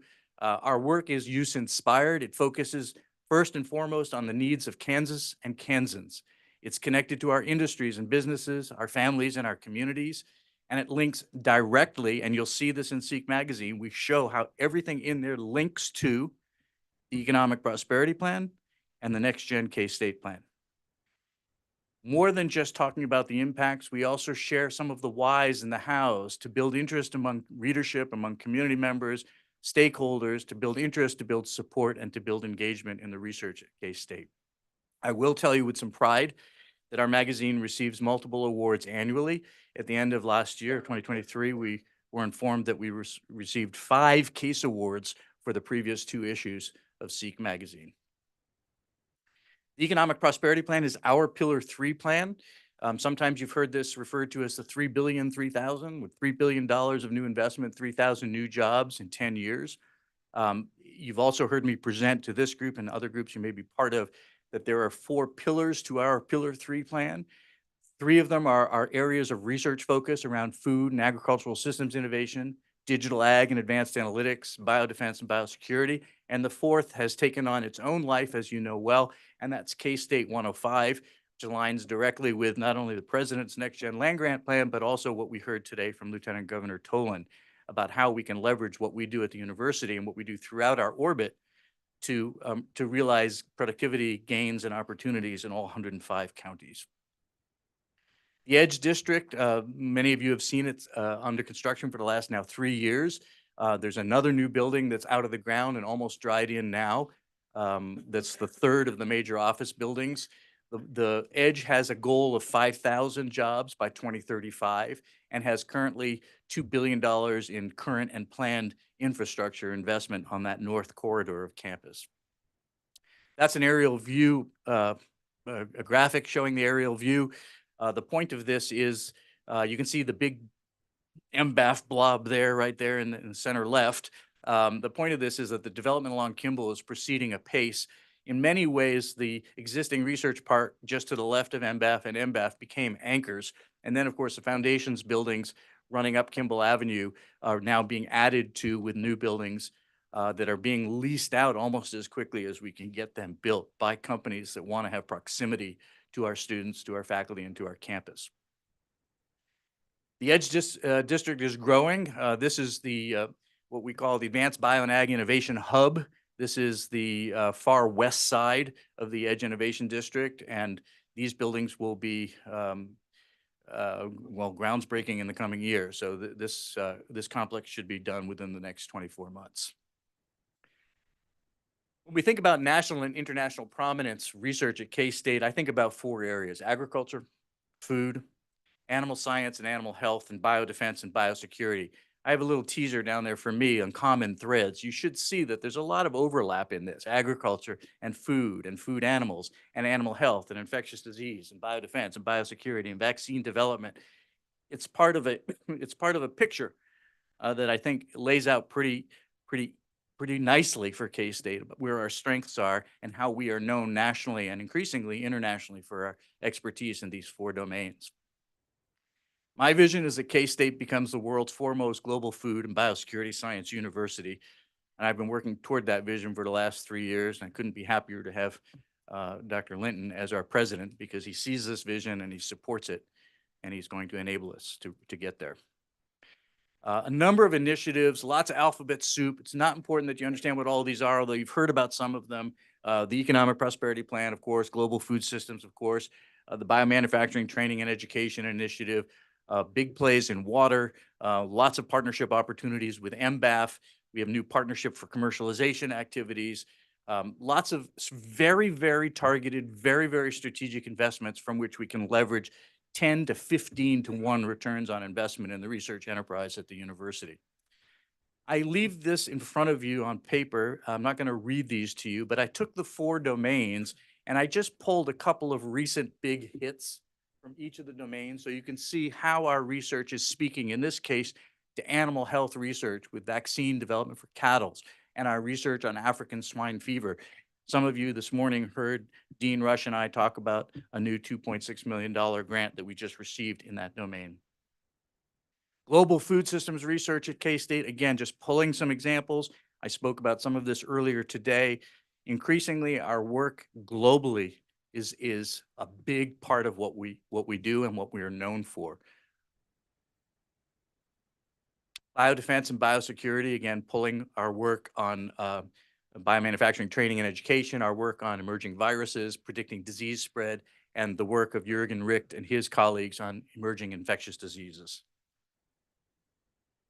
And finally, water, an area that we are have considerable expertise as a great land-grant and public research university with great engineering, great sciences, great policy, great ag. And when we start to package up all the work that we're doing, we see we're in a very favorable position to not only be a leader in research in water, but to contribute directly to the challenges that the state of Kansas is going to face in preparing for and navigating through its low water future. I also like to talk about impact and reach. And when I talk about reach, I like to talk about national coverage. When I came to K-State 3 years ago, we had very little national press for the work we were doing. In just the past 6 months, we've had this level of national press hit for our work in water and ag, in biodiversity, in education, in plant health, infectious disease, and more. This becomes a big part of how we get attention to K-State, people to K-State, and investments in K-State's research. Our economic prosperity plan, so this is now entering the 3rd year. We do a refresh on this in November. This is as of last November. This is a look at, and you can see this on our dashboard on our website. This is a look on jobs and investment in these 4 domains, both realized and announced and also pipeline. So we're making progress. We're going to achieve goals early, which means we're going to blow through the goals by the end of the 10-year period. I was asked the question, how would we use new funds for research, discovery, and innovation at K-State? When I think about how we use precious state resources, how we use precious federal resources, how we use precious investments from companies, I think about creating jobs, creating companies, attracting money, attracting talent, retaining graduates, and improving the lives for Kansans.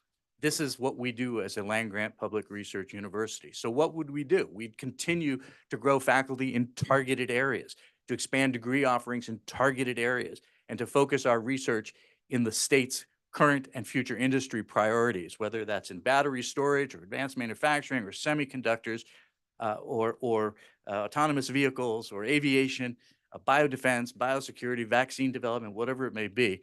We would become an even more valued partner in workforce development and R&D along the lines of what we heard Lieutenant Governor Toland challenge us to be just a short time ago.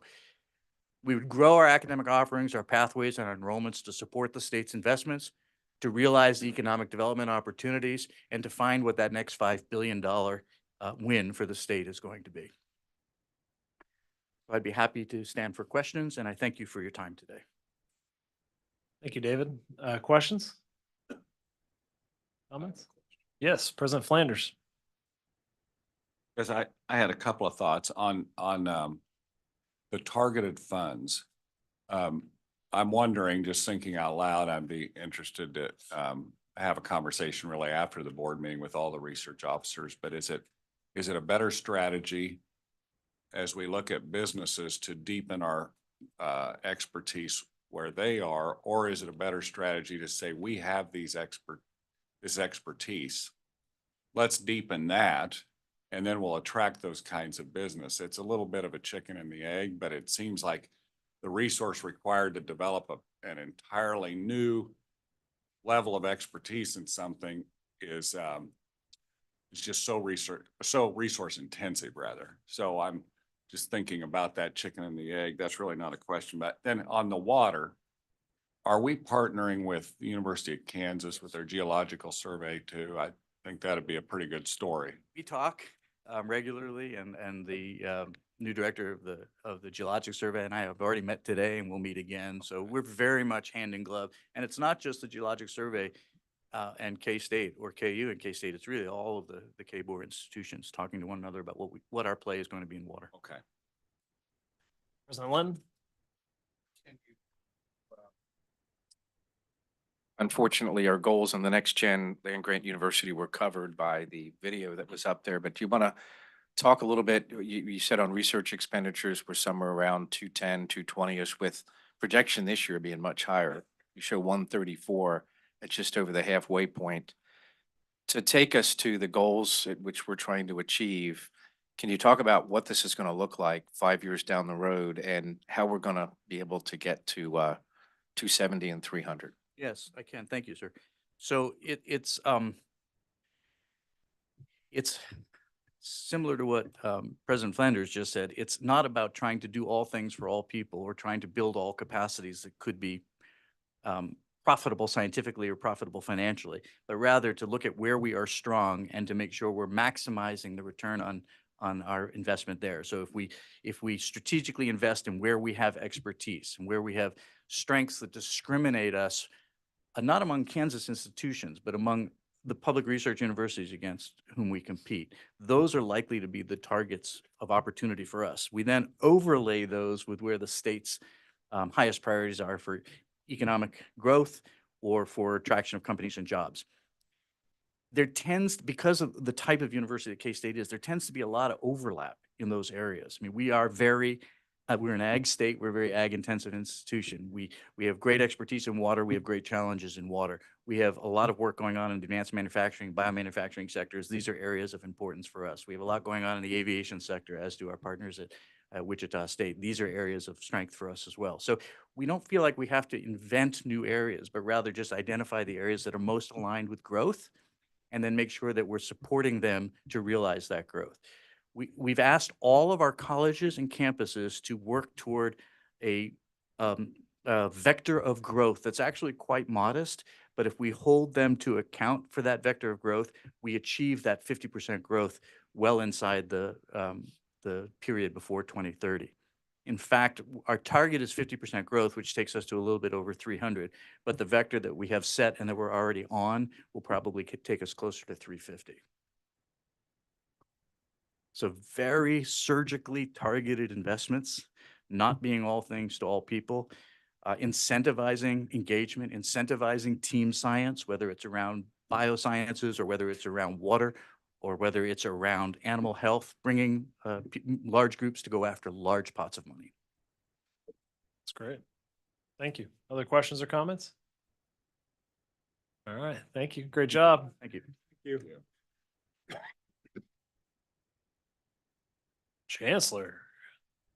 I decided not to have Dr. Strum suffer through this in her interim capacity. So, but I do want to thank her and Mindy Paget, Lisa Holby Heinrich, and others at the Med Center to help put together this presentation. And if you really want to know the details behind it, I'm going to turn around and ask my colleagues. And I would just say, Elaine, we were told 8 minutes. So how come K-State got 12 minutes? That must mean Rick gets 4 minutes for his team. Yeah, we told Rosowski 8 too, but Well, we also are going to try and give overview of our research engine. I'm getting ahead of myself here. Where are we back to the beginning? Here we go. Thank you.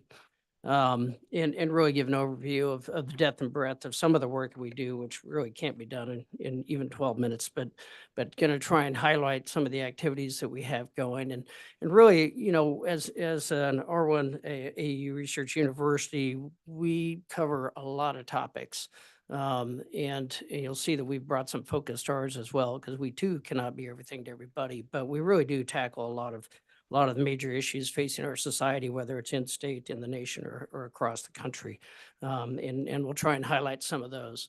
But thinking about just in the state and some of the reach that the university has, you can see the Jayhawks represent our 5 campuses. The blue shaded counties are the counties where we spend research dollars in the state of Kansas. Over $56 million gets spent across those many counties in the state. And so, and that's through many different research opportunities that we have at all our selective campuses. The red dots that you see are really through the Kansas Biological Survey, and where we have ecologic field stations where we're monitoring the ecological makeup of those sites across the entire state. And then you just mentioned, or Blake questioned about water. So every one of those blue dots is one of the over 1,400 wells that we monitor every year and do work out across the state to help manage those issues. And for all of us, you know, this is sort of the most direct impact of our research. Economically, but what you don't see is the impact of all our graduates across the states, whether it's the doctors, the lawyers, the engineers, the teachers, everything else that we all have a big part in driving research for the state. But I want to focus a little bit more on the economic impact of things and what it really does, how it really does impact. And so this graph is really a breakdown of where our research expenditures come from. And I want to focus on 2 things in particular. On the left side, the light blue, those are the federal research dollars that, as David said, we are highly competitive. I mean, a lot of the research agencies, when you're applying for grants, are funding at below 10%, meaning fewer 10% of the grants are getting funded. So it's a highly, highly competitive market to do this, and it is absolutely faculty driven. And the awards come to the institution, but they come to the institution on behalf of faculty members. So they are really the brain power behind everything that happens in our research enterprise. And it's important to remember that. But it also requires a significant infrastructure to support them to do the work that they do. So that's really what the dark blue piece is, which is really the institutional investments, whether that's in people and facilities and resources, in salaries for faculty. Funded research never fully funds research. And so it does require significant investment to run these enterprises.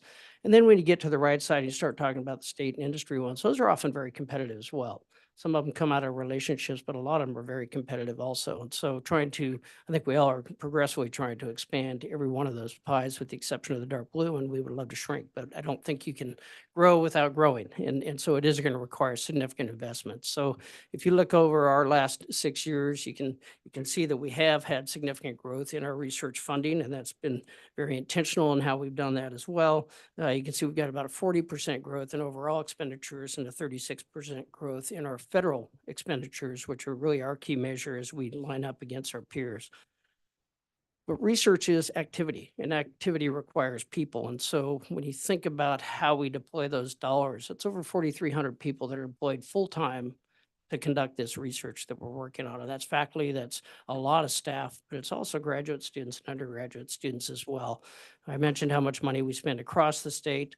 But a lot of those workers are in fact those graduate students and postdoc students, and over a third of those stay in our state after they leave the university and leave their research enterprise. And so again, importing talent into the state of Kansas is key. And then continuing to focus, as Lieutenant Governor Tolan was talking about, of taking those discoveries and moving them more actively into the marketplace. We currently have 49 active companies that have come out of technologies at the University of Kansas. Most of those are still in the state of Kansas, and I think you all have now visited the Innovation Park over on West Campus. About a year and a half ago, we opened what you see on the right, our Phase 3 building, which is now completely full. And so obviously we're working very aggressively on Phase 4 and 5 and Phase 5. And part of our innovation campus is in fact a development that KU Endowment is doing to create a live, work, play environment in that, which you see on the left kind of built out. And that construction is going on very, very quickly right now as well. So really trying to create that attractive environment to welcome more companies into this environment, and not just our companies, but others as well. Of the people that are in the park, the companies in the park, about half are not KU companies. In fact, they're companies that have come for proximity, companies like Garmin or Archer Daniels Midland, who's of course the world's largest agricultural producers. And they've planted and have had for about 15 years now a research center on this campus, really working with our team, really our Center for Environmentally Beneficial Catalysis, to think about taking agricultural byproducts and turning them into things like plastics and packaging and cosmetics and cleaners and other materials that can really translate huge amounts of agricultural byproduct that's out there. The park overall currently has 71 companies in our ecosystem, with almost 700 jobs at this point. And the park itself is actually about 10 years old now. And on the trajectory we're on, we anticipate by 2036 being much closer to 4,000 jobs in that area. So that trajectory of growth, we are meeting actually and have exceeded every year as we've been tracking on that. And of course, the Innovation Park is a partnership for the university, the city, and the Chamber of Commerce are collectively partners in the county, are collectively partners in the Innovation Park.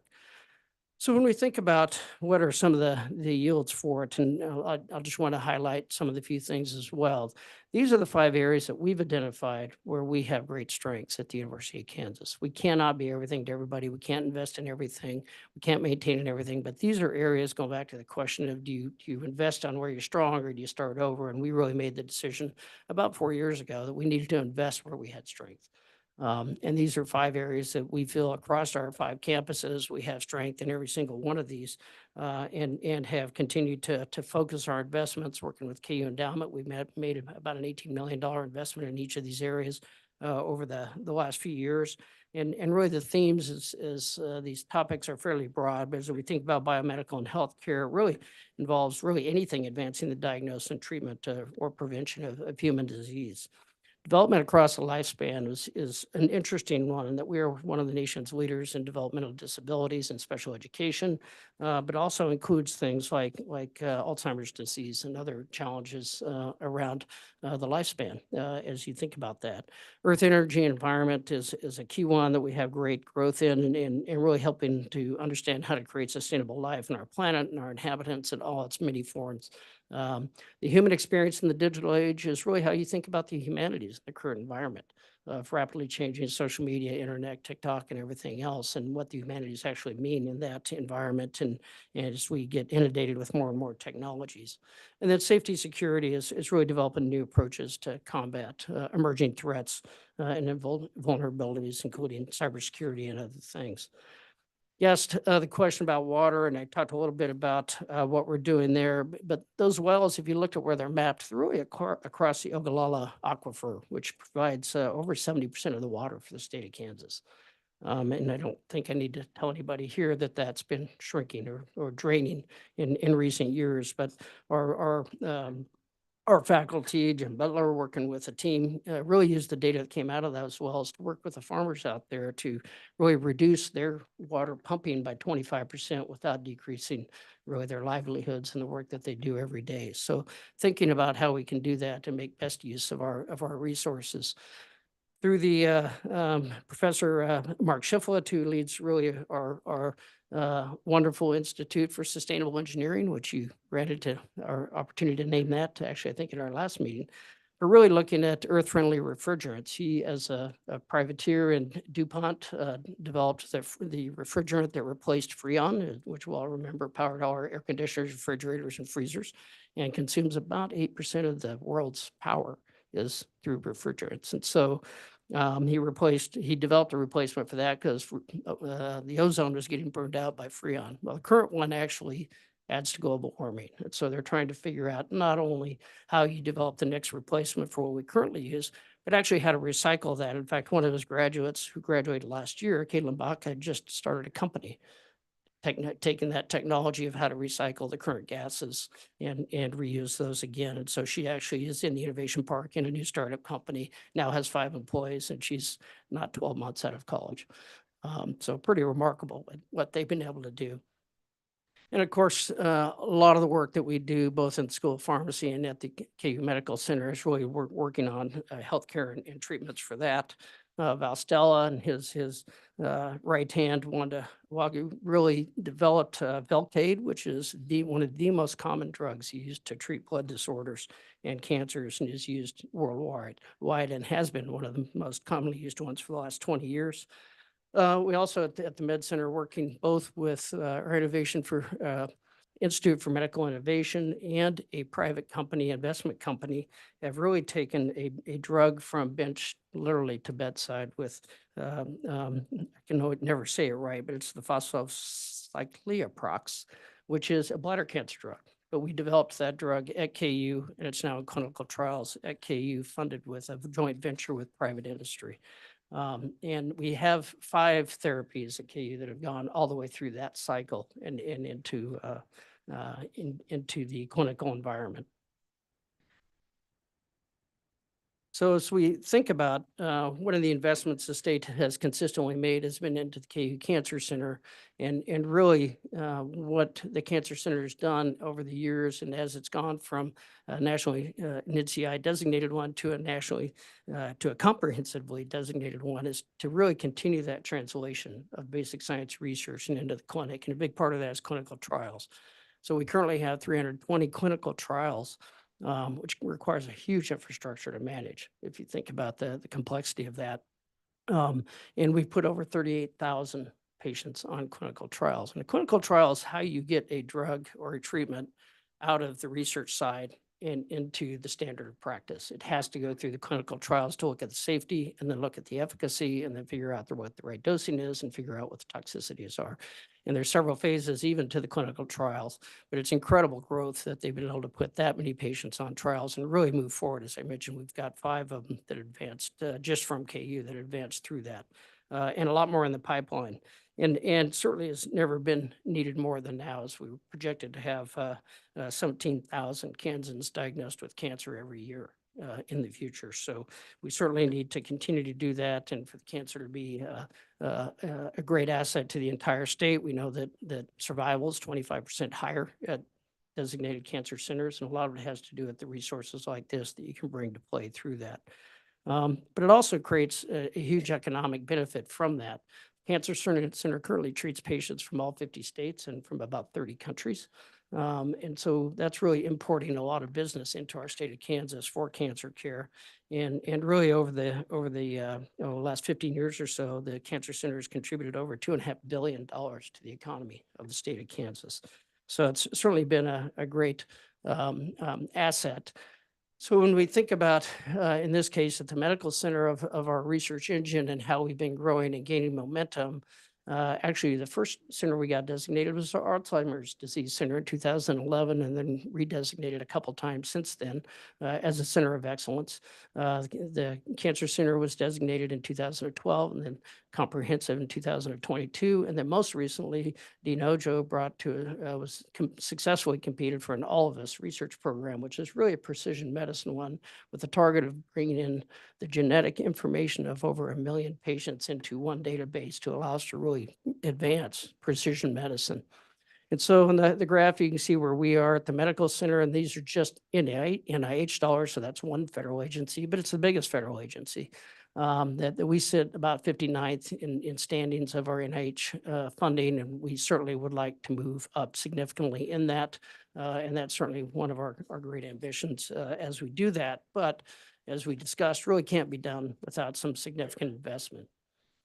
And as we really think about increasing our capacity, we've established a number of different areas of focus. These tend to be interdisciplinary and across campus in a lot of cases. But they're areas that we have significant expertise in. And as we continue to advance these and grow these, you don't grow these without growing the people. And you don't grow the people without growing the facilities. And so our plan is an aggressive one, but certainly will require some significant investment.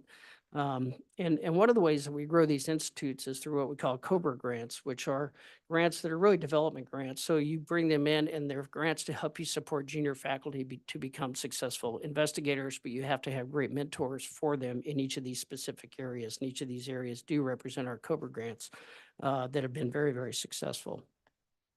And when you think about how we're doing as a state compared to our peers in terms of investment in research and development, you can see the state as a whole. So that really captures the industry side of research and development is below average. We're at about 31 out of the 50 states. But if you look at our collective academic institutions, we are punching well above our weight. We're coming in at about 20th, despite not having the big investments on the industry side. So I think you can be pretty proud of what your institutions are doing here in the state of Kansas.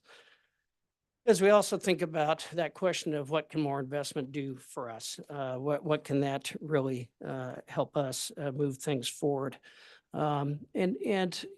Their investments come in many different forms. We've had the EPSCoR program, which KBOR is part of that, comes through the National Science Foundation. And that's really a funding mechanism to help states that are on the lower end of federal research funding to build out infrastructure and to build new people. And so, and to build faculty who come out of those with fewer opportunities. And so we've had some great success with that EPSCoR program, and that will continue to be, that's about $4 million. We get 20 million from the NSF and about 4 million through KBOR to really build out these programs. And these are multi-institutional programs that Dr. Strom heads this program for the state of Kansas. But if you think about it from, is this a good investment or is this not a good investment? When we look at the NSF EPSCoR program, for every dollar that gets invested, we've gotten $2.4 back in federal funding, in research funding. And so it's an incredible return on investment. In fact, if you look at research investments overall nationally, this is very similar to that. It's easily a 1 to 2, if not a 1 to 2.5 return on investment in research for the state as they think about investing dollars as well. So I think there aren't a lot of things that you can consistently get this kind of return on investment. And I think that we've got the data to support that would be the case. I believe the way that we invest those dollars is very much about the people, because without the people, you don't have the research. And so it's hiring and it's retaining our superstars. And I think that's the biggest piece of that. Ultimately, though, there is an infrastructure element to that. Of course, the Cancer Center project is part of the ask this year we are out of space for additional research, and we have to have this new space. So we're going to continue to grow the Cancer Center and Cancer Research Fund funding and personnel. But that's true of our other research organizations as well. And we're currently working on a plan for what that's going to look like on the Lawrence campus, where we need additional facilities as well. So you really can't pick one or the other. To some degree, our ask is going to have some of a bit of both, I think, in that as we talk to our colleagues across the street about how they can invest. I would also say if they choose not to invest, it is not going to bode well for the state. I think we've all seen the hundreds and hundreds, actually the billions of dollars Texas is investing right now in research and R&D. Georgia's invested $1 billion. Missouri's putting in $500 million. Our states around us are investing very, very heavily in this area. And that's who we compete against every day. And that's who our faculty are competing against, not only to get their programs funded, but to hire junior faculty as well. So we have an opportunity, I think, to continue great momentum that you've heard already. We also have the opportunity to go the opposite direction if we choose not to make some investments. With that, I would stand for some questions, I think. Thank you, Chancellor. Questions or comments?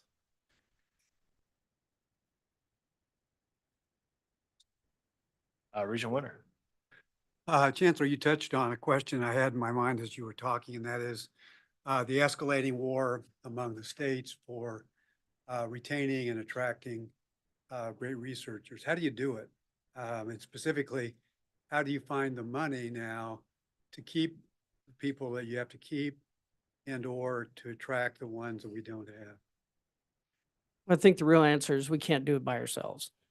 We don't have the resources to compete at the level that we are competing right now and that we're gonna need to compete. We don't have the resources to build the facilities that are phenomenally expensive. Our cancer center project's gonna be a $500 or $600 million project.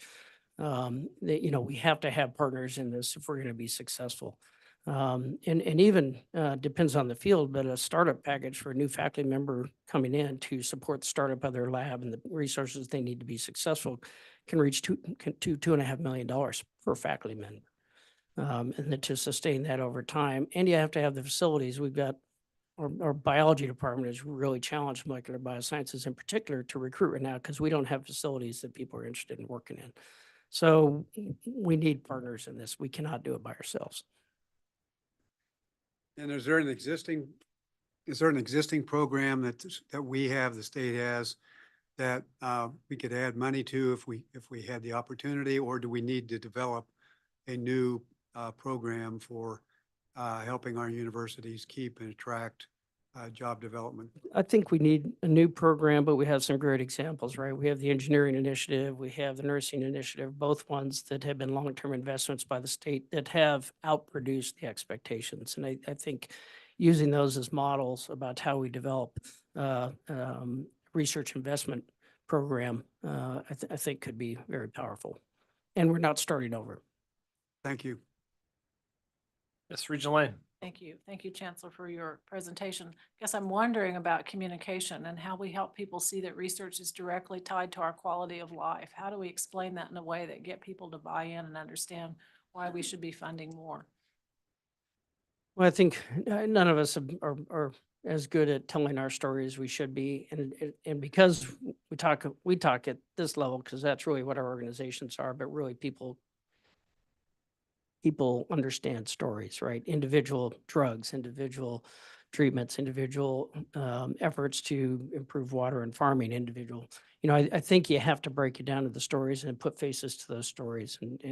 And we all have outstanding researchers that tell those stories extremely well, but we need to figure out better ways to do it at the story level. President Linton. About a year or so ago, I had a chance to visit the innovation campus at KU and I was impressed. Can you explain a little bit about the relationship between the research enterprise and faculty and external companies and why that's so powerful and why that's so important, and maybe even tie it into what the Lieutenant Governor was talking about today? Yeah, I think our innovation campus came about with the vision of well, quite honestly, from a community perspective, is how to diversify an economy. From a strategy perspective, it was how do you connect this incredible research that's happening to people who have interest in that research, meaning companies, and that want to come and then leverage our researchers, even engage our researchers in helping them solve their problems, and that would attract companies, established companies. We've certainly had great successes around that. But then also making sure that you have a mechanism and a place and resources to take an idea and move it into a new company. As the refrigerant company I just mentioned about, they had the resources to help a brand new college graduate start a company and learn, build a business plan, and then go out and get investors and then really launch this. And so that interactivity really, I think, creates an environment that's more attractive. The more you build it, the more you get, right? You build it and they will come in this environment. And we've learned that. And our biggest challenge is we can't, as I think David said, you can't build fast enough because they fail as soon as you build them. And it's expensive to build them. So partners there are extremely helpful. And Commerce has helped us build all three phases actually of KU Innovation Campus the federal government as well has invested in every one of those phases. But you can't do it on a 5-year cycle. You need to do it probably on a 15-month cycle. I don't know if that's been your experience. Yeah. I thought it was important. Critically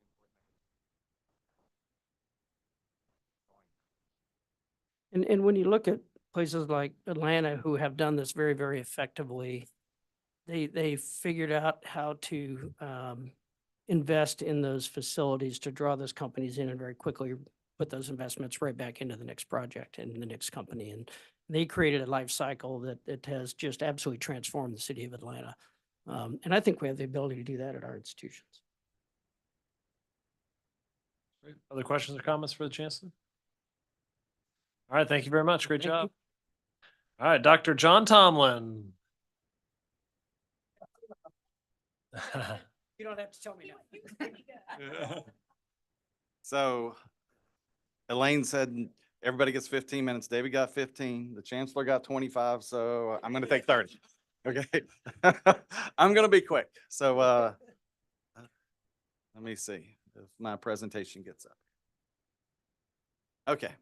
So again, I'm going to, like the other two presenters before me, I'm going to highlight from a research perspective, give you an overview kind of where we are from a research standpoint, but then kind of highlight of what we did with past state investments, and where we think that current, when I'm talking to the state now, where we're currently going to grow an investment that is specifically linked to the Kansas framework of growth, and then where we could go. So that's where I'm going to highlight. So how we're broken down, the university at Wichita State is divided in two groups. One is with the academic college, I would call that the traditional side.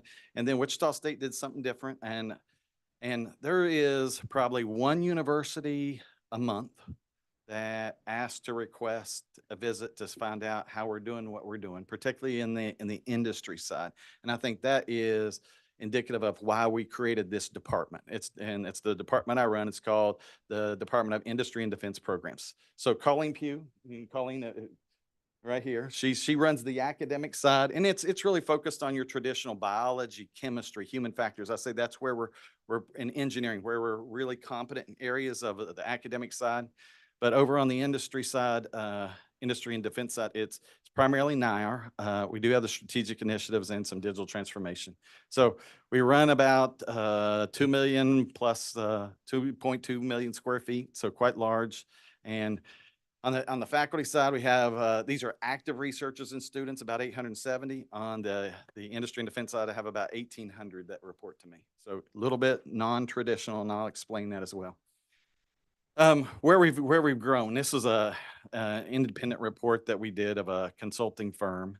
This graph to your left shows research growth of higher education research institutions overlaid with Wichita State. So we've seen a dramatic growth compared to basically the rest of higher ed. So it's quite different. And that's why I think when we see these people asking to come in Wichita State, how are you doing, what you're doing, that it's because they see this as well.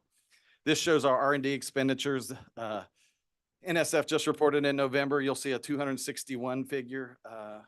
We're going to report about 370 million next year. So that is quite a large growth. So I want you to remember the 370 number when I show you the next graphs too. So how we compare to our peers. So this is the 261 figure to our peer institutions and our aspirational peer institutions.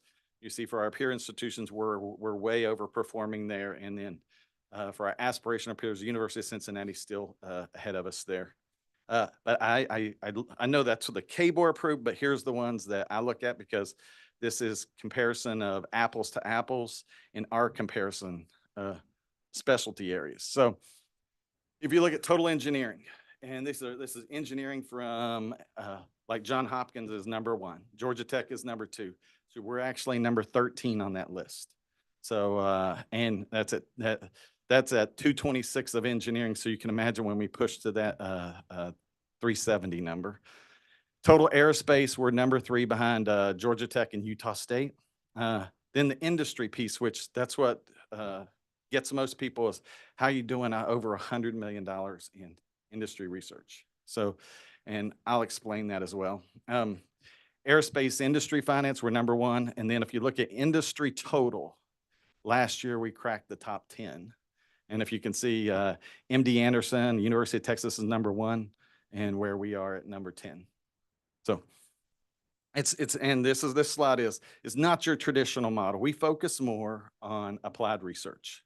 So we have a lot of undergraduates performing in research programs that particularly most basic universities don't do, because that's where they have the graduate students. So we have over 800 and it's close to 850 students working in that. Relatively high share of funding is from industry, and we have very flexible agreements.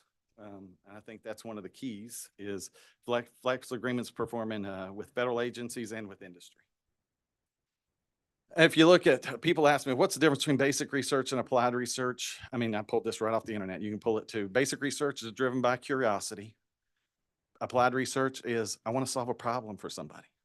That's essentially what we do, is we solve a problem. So when we solve a problem with industry, that's this model that I've been putting up, is we provide solutions to industry problems. Well, what that does is it provides applied learning opportunities for our students, and then ejects a talent pipeline that is particularly suited for that industry.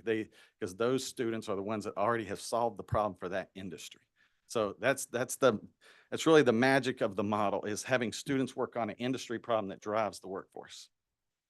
So we've gotten $17 million worth of state investments, what this slide shows. So and for that $17 million, we were able to generate $325 million. So it's a 19-to-1 investment. And then you can kind of see the pie there.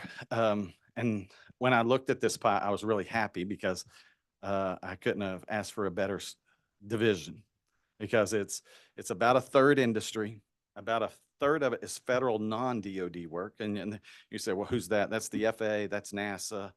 And then a third of it is federal DOD work. So there, the key thing there is the federal DOD work is non-RFP based. There's no proposal. And it boggles people's minds. Where did you apply for this?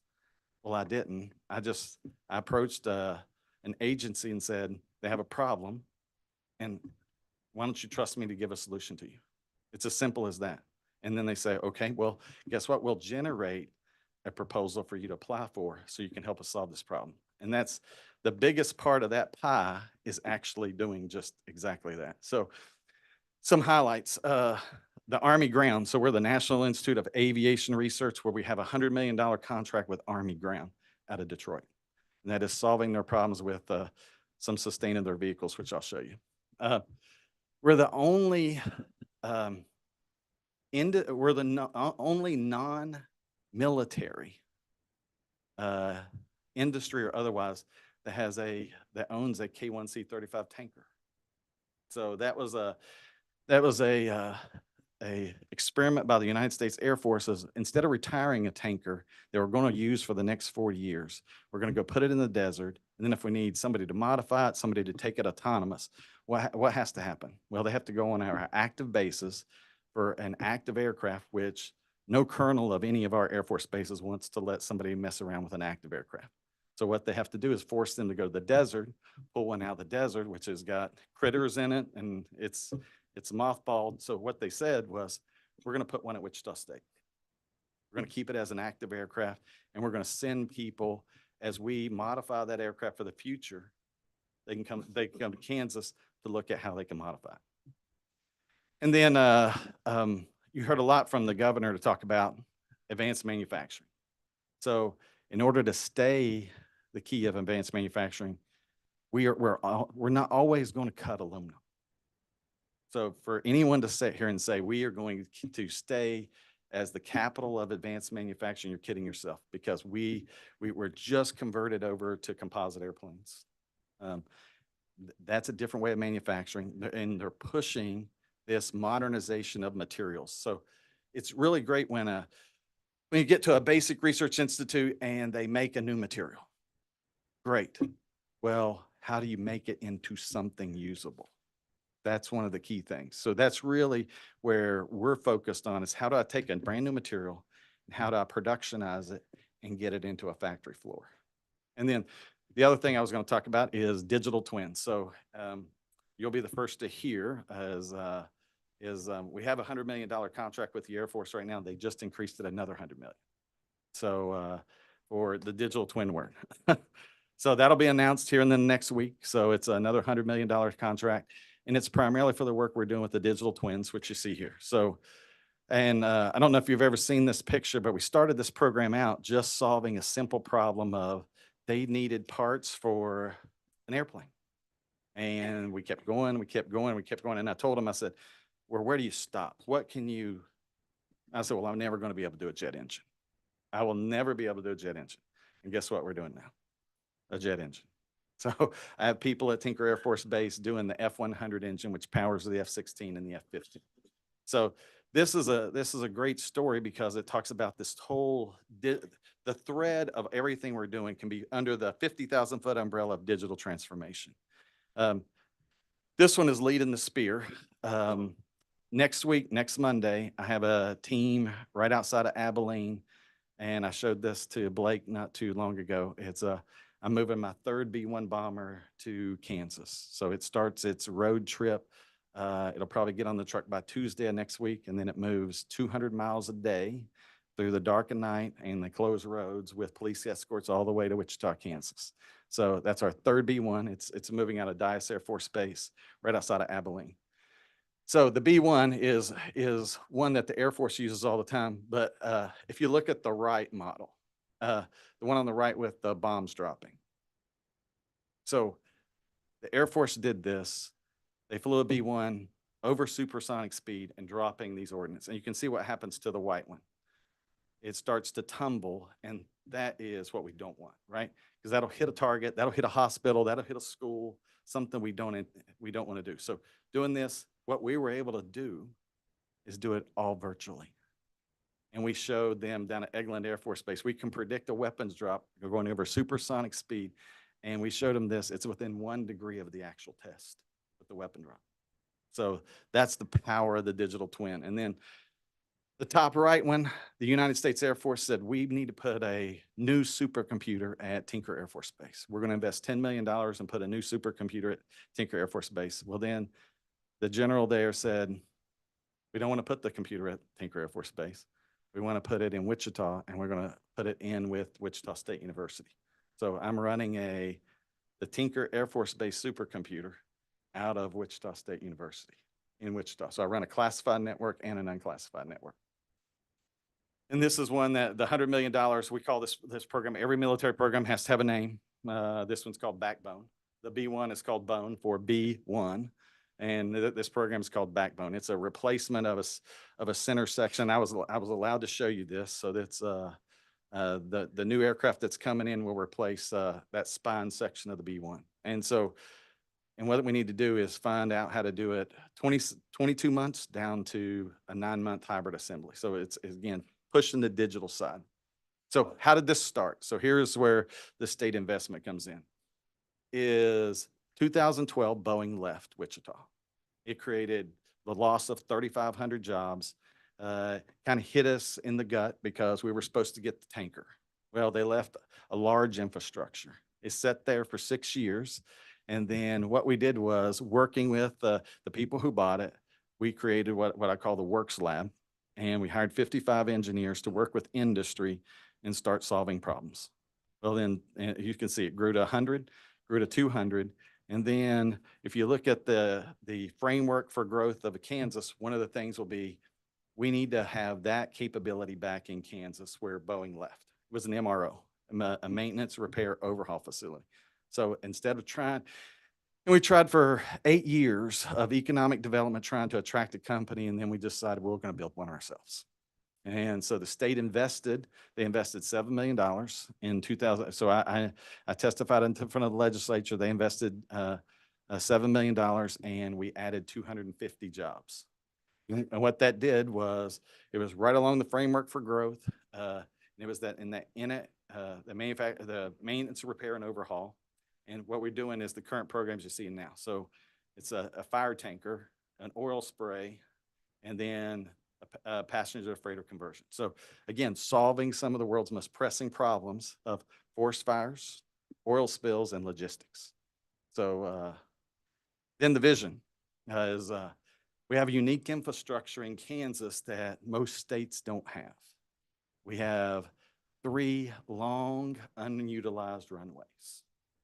And so we have McConnell Air Force Base, which has the private side. We have Salina, and then we have Topeka.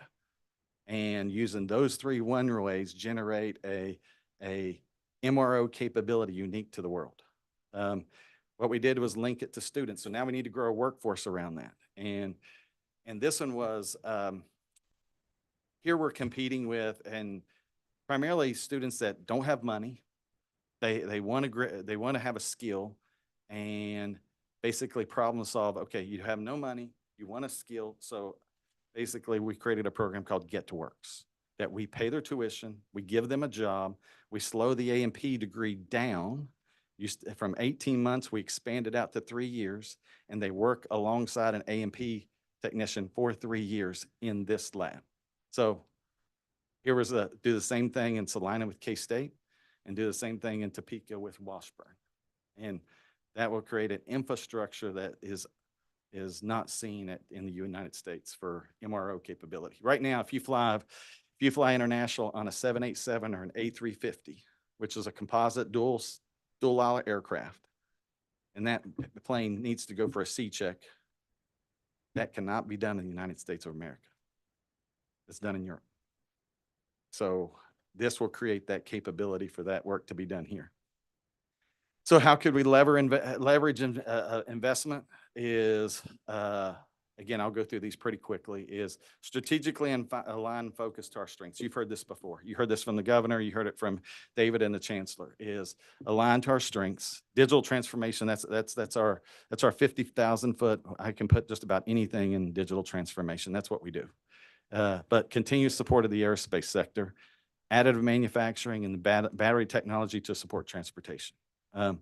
Why is National Science Foundation, this is the top 10 things that they say key technology focus areas. And then I highlighted the ones where I think Wichita State is a player in. Machine learning, as far as manufacturing, automobile, robotics and automation, energy, which is the battery, and advanced materials. So, and then here's Kansas overlaid, where our jobs are at. Aerospace, manufacturing, again, manufacturing, you'll see it. Manufacturing in batteries, manufacturing in semiconductors.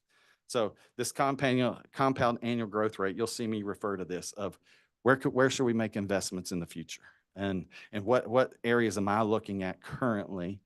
And if we need to, in that last sentence, we cannot forget about what we have, because that the compound annual growth rate to keep our share of aerospace, agricultural, machining, manufacturing, construction machinery, you can see that's 3 to 5%. So we can't forget about it.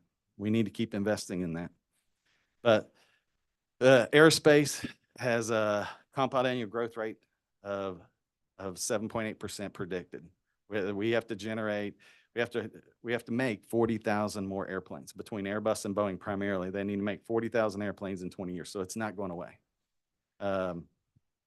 And key market drivers, of course, as long as plugs don't fly out of windows, people are going to still fly. But you can see it's everybody. It's our mode of travel now. These are 7 trends of aerospace, and you can see electric propulsion changing over from a gasoline-powered engine. That's going to be a key driver that people will get there. We will get there. It might take some years, but we'll get there, and I'll show you that. Supersonic, hypersonic flight, and then lighter, stronger materials. These are the things that we're investing in to keep the aerospace industry strong with the industry. Additive manufacturing, you saw that on here. I appreciate your support of the Hammer building. I know it went a little bit over budget, and President Muma asked you if we're over budget, but that is this growth area. Is a 19% compound annual growth rate predicted. It will change the way we manufacture things. So if you look at this, we're already a leader in here. When we did that program to President Biden and got $60 million for that building, we're going to be the center for workforce development for the United States of America for additive. If you look at that top, quick story on that one, that's a 113, and that part that's right beside it in that top left corner, it looks like a tank. I just left a conference in Tampa that was highlighted at. So when you have a conflict, it's hard. You can sit around for a year and debate about what parts you're going to need in the conflict. 100% chance you're going to be wrong. So, right now in Ukraine, they're using these vehicles. The number one thing that they need is that front tow hook on the 113. They're breaking them off at an uncanny rate. They need about 12 a month. They're not in production anymore. So what we did is we digital twinned it, and now we sent those files to Poland, and they're manufacturing in Poland to support Ukraine. So that's happened with the additive manufacturing that we did. Electric aircraft, it's the annual growth rate here predicted is skyrocketing. It's 168%. So we already work with these companies right now. So the e-aviation is in Wichita. I hope we get to keep them in Wichita.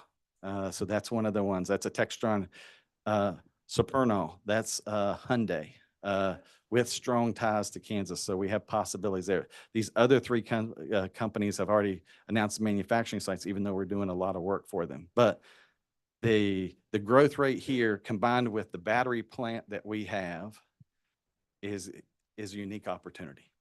Because if you look at what's the problem with these flying cars, its gasoline is 100 times more dense than a battery. What's that mean? That means it takes 100 pounds of gas or 100 pounds of battery for 1 pound of gas to get the same movement of a vehicle. So 2045, lots of people predict that it's going to be 1 pound to 1 pound. So that will remake an industry that we need to get in front of. So again, here's the battery that the governor already talked about, 36% annual growth rate. And it is a science problem, and it will be solved. It will eventually be solved where 1 pound of gas equals 1 pound of battery. So that's, and it's a science problem that we just need to work through. And the last thing I have is satellites. We're going to launch 28,000 satellites in the next 10 years. Of course, you read SpaceX did 96 launches. So where these satellites are made, they're expanding all over the United States. And you're talking about, here's the annual growth rate here. Satellites weighing between 100 kilograms to 500 kilograms. That's 200 pounds to 1,000 pounds. So a 200-pound satellite weighs about as much as I do. 200-pound satellite launched, 28,000 of those. So, and those are going to be made all over the United States. So that's one of the things I talked to Senator Moran about. How can we get a piece of this in Kansas? So my last slide is how can we invest is infrastructure. And I heard the chancellor say that as well. Infrastructure is the key. It doesn't go away with a faculty member if we invest in a faculty member. If they decide to leave or get another job, infrastructure stays. That's why the Boeing plant was so successful. When they left the infrastructure. And so what we did is we took the infrastructure and created something different. And then linking that infrastructure to industry, doing the applied learning. And the thing that is hard, that we're finding hard, I mean, Shirley and I talk about this all the time, is changing academic programs to support the industry, what the industry wants. It's sometimes kind of hard. It's harder than you think to change an academic program to give an industry a degree or specialty that they want to see. So I think we're working through that. But then what that does is create a unique workforce. And then you get the industry expansion, attraction, and formation. And then you don't really have to worry about the economic package because we have the workforce and we continue to pop out the workforce. And that leads to the economic prosperity. So questions? Thanks, John. What questions do you guys have? Comments? I'm going to answer Regent Winter's program if I can. Yeah. Or his question. Sure. So the question you asked the governor, how I would answer it is I dealt with industry. What was the negative thing that they heard?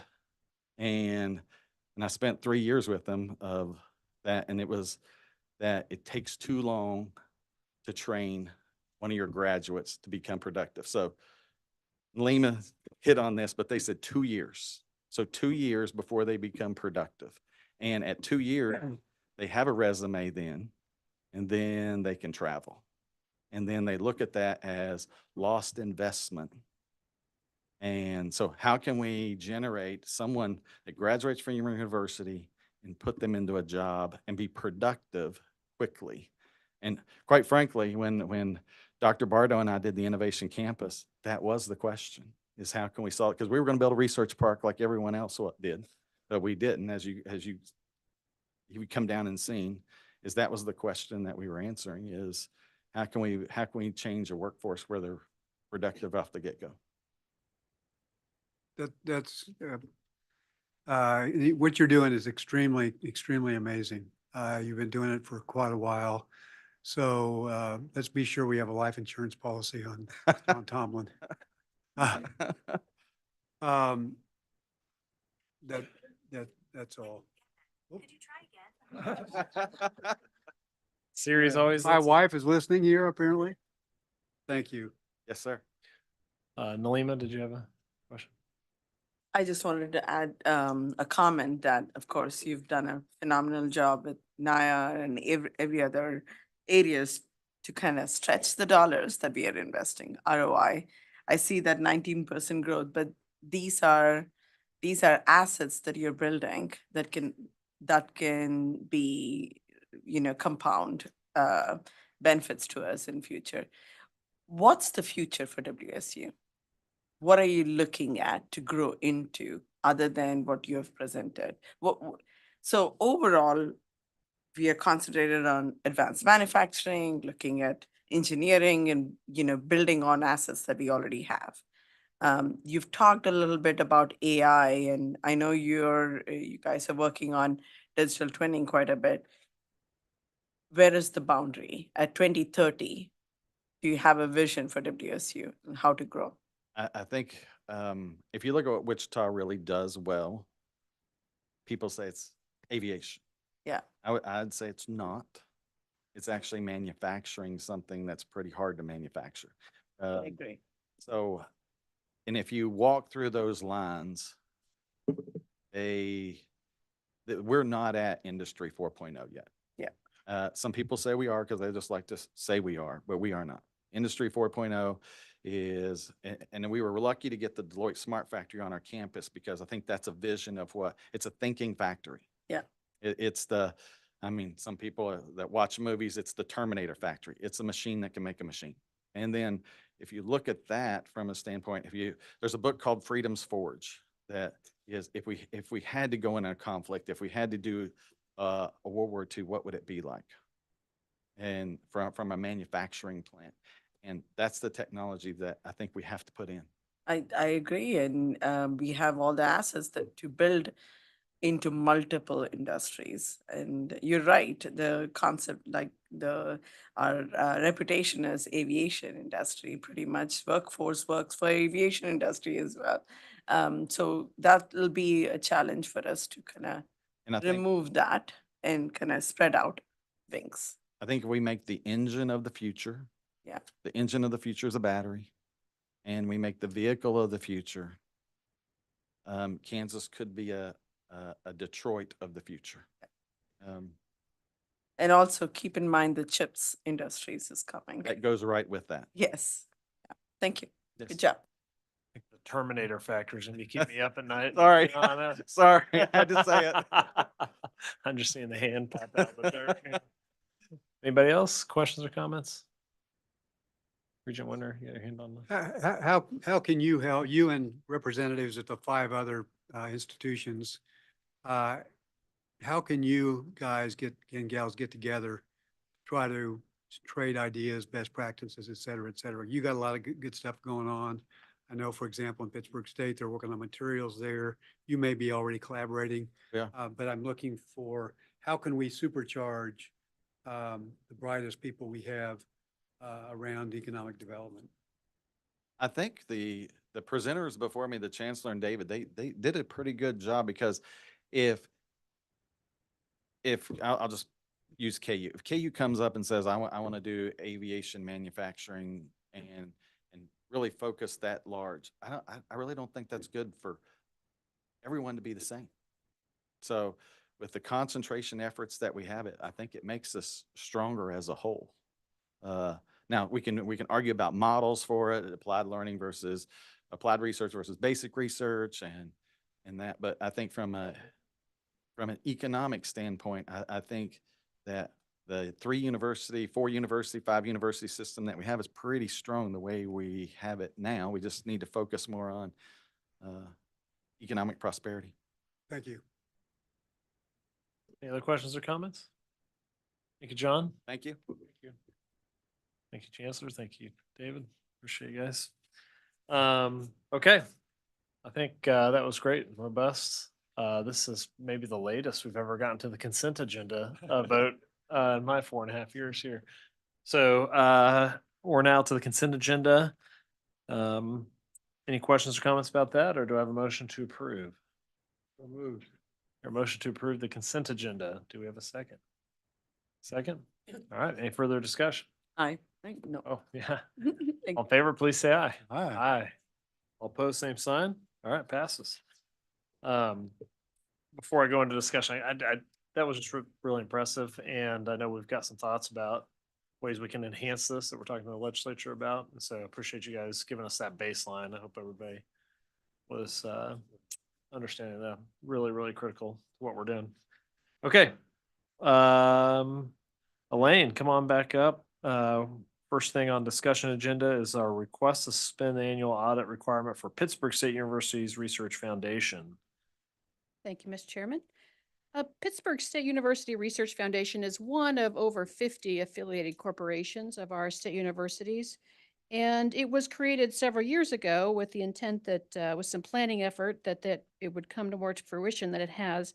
It has essentially been in hibernation mode for a number of years.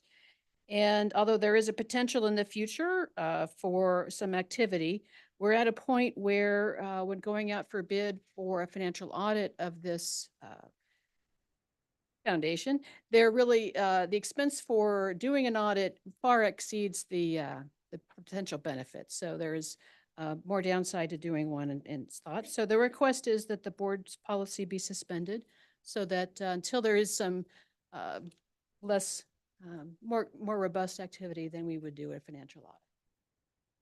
Seems to make sense. Regent Benson, I know you guys talked about this in fiscal. Any comments? No, and to add to that, in the discussions, Pittsburgh State does not anticipate utilizing this foundation for at least the next 2 to 3 years. So was recommended by Fiscal Affairs. Great. And they're not wasting money. Regent Digas? I would move, we suspend the audit. Okay. I hear a motion. Do I have a second? All right, been moved and seconded. Any further discussion? Hearing none, all in favor, please say aye. Aye. Aye. All opposed, same sign. Okay, there we go. All right. Counselor John Uri, Esquire, come on up. We have the request to amend board policy related to appointments, non-reappointments and terminations. We had this one in governance today and passed it for. Oh, so why don't you explain it here to the rest of the board? Bring 'em up. Thank you, Mr. Chair. The material, the issue paper for this is on page 42 of your materials. And this is a proposal to amend board policies related to appointments, non-reappointments, and terminations for non-tenured track and non-tenured faculty. Right now, board policy delegates to university CEOs the ability to appoint pursuant to statute. There is no limitation right now on the amount of time between a notice of non-reappointment, if one is issued, and the end of service. So to some extent, university policy varies in that area. This would principally establish a 90-day limitation on that prospectively between a notice of non-reappointment and the end of service.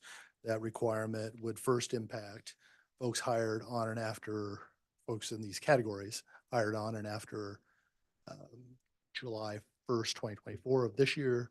And then a year later, regardless of when you were hired, the purpose of that would be to allow universities that need to, if they needed to, modify their policies or handbooks accordingly.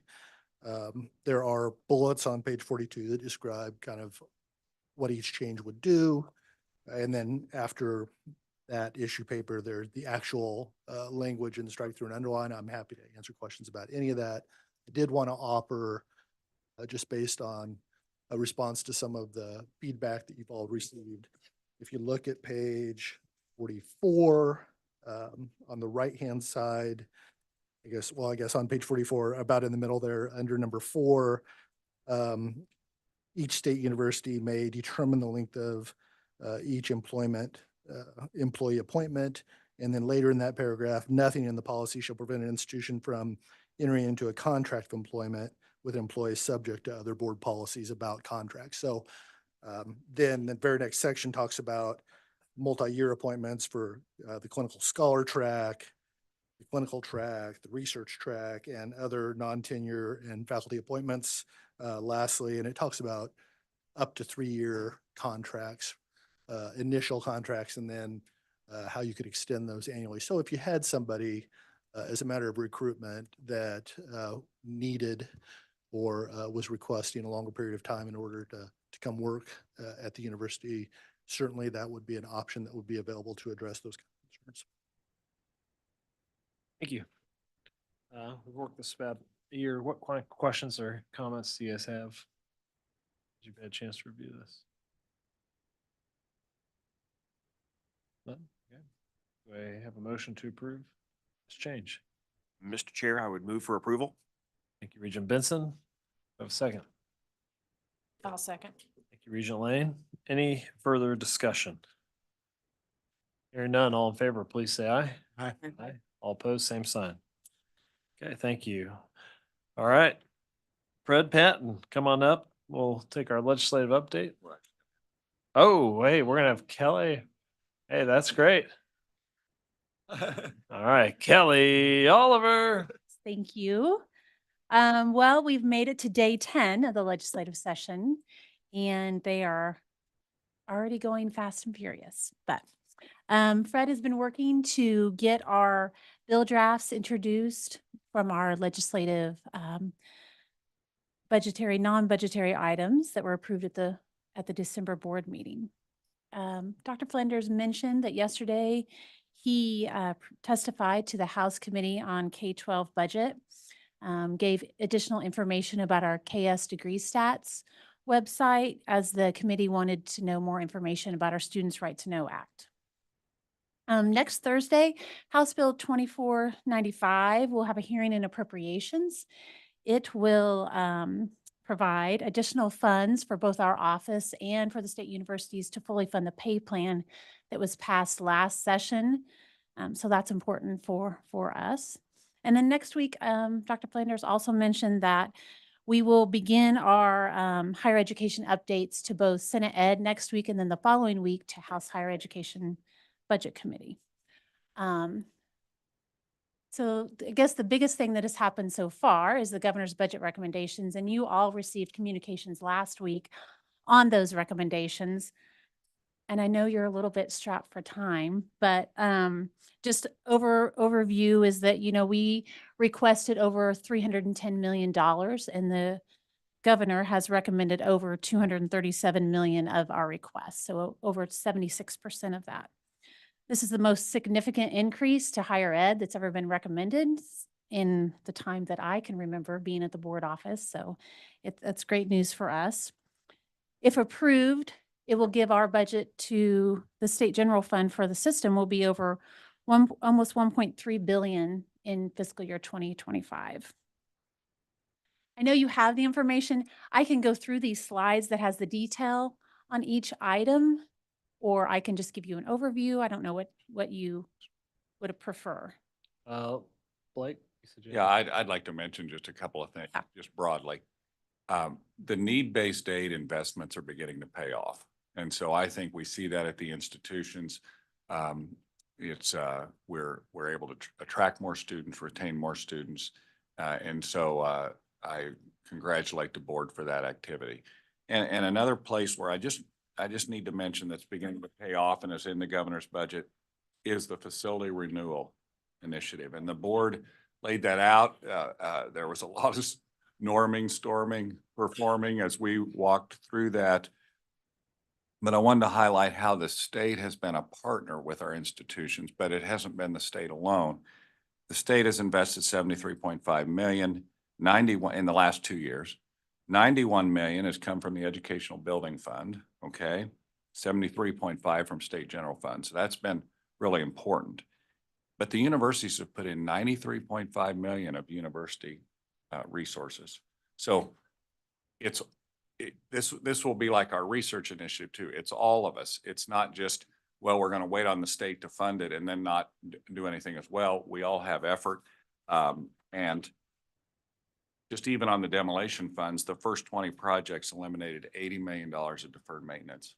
So those investments have really mattered. And I just wanted to highlight that the board's policy on that and on the maintenance assessment began to drive that. And we appreciate the governor, the legislature in the past, and the governor now continuing to be a partner in that area. So I won't get in the way of Kelly's presentation, but I just wanted to mention those two items. Would you like me to go through the items or just a summary? I don't think I need it. I think we have it. No, you have, does it- yeah. Yeah, You does have anybody to- need her to do that? Did you have questions about any of the items? Any questions for Kelly? No, I think we're good there. Thank you. Thank you very much. All right. President Linton, name your request. Thank you, Mr. Chair and Board. This is a naming request for 39 different facilities with a little bit more than $15 million in philanthropy raised over the last year and a half for these spaces. The first two spaces that have been requested, and I'm referencing 3 letters dated December the 22nd, 2023. The first 2 are in the new Animal Sciences Livestock Arena. It is the Bilbrey Family Event Center, which funding has been provided by JP and Teresa Bilbrey from Newell, Pennsylvania. The second space, which has been proposed, was supported by Marty Veneer in honor of Dwayne Walker for the TJ Quarter Horses Walker Family Arena. And again, that's also in the new Animal Sciences Livestock Arena. And then there's 37 other spaces, which another $5 million in funding for classroom spaces, for lounges, and for labs. So I would respectively request that you would support these 39 space namings. Any questions for President Linton? All right. John, if I could also just say one other thing. You sure can. I do recognize that we actually held an event at Kansas State University a few weeks ago for the Bilbrey Family Event Center. That was a misstep on our part. I've reached back to the Advancement and Development team and the College of Agriculture to ensure that we don't get ahead of ourselves. Yeah. Better to approve these before they're announced. Thank you. Exactly. Thanks for that follow-up. All right. Do I hear a motion to approve this as requested? I can motion. All right. I can move. Thank you. Do we have a second? John? Lots of seconds. Lots of seconds. That's good. We'll give it to Regent Dicus today. I saw his hand first. All right. Any further discussion? Okay, all in favor, please say aye. Aye. All opposed, same sign. Thank you. Thanks, President Linton. Okay, now to executive session. Carl, you want to introduce this part? I do have a motion. I am curious so as the agenda calls for it to be in the conference room, which we'll do, that will be on my motion, but do you want to allow time for a break en route to RUP, or you just want to have us go with meeting? I think that's what I would suggest. So given that, let me just make sure I understand what time it is. Okay, so I would make a motion that the board recess into executive session to discuss matters deemed privileged in the attorney-client relationship. The subject of this executive session is a pending legal matter involving the board, and the purpose is to maintain the confidence of the attorney-client privileged communications. I'll say the session should last approximately 10 minutes. I would say it should start at 4:40. So at 4:50, in the RUP conference room, the board would, the regular open meeting will resume.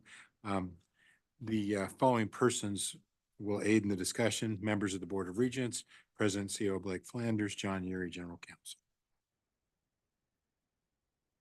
I hear a motion to approve. Well, I guess that's the motion. Do I That have was a the motion, second? sir. I have a second to that motion. All right, then move seconded. All in favor, please say aye. Aye. All opposed, same sign. All right, we'll be back. So we've got approximately 5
We adjourn out of this executive session.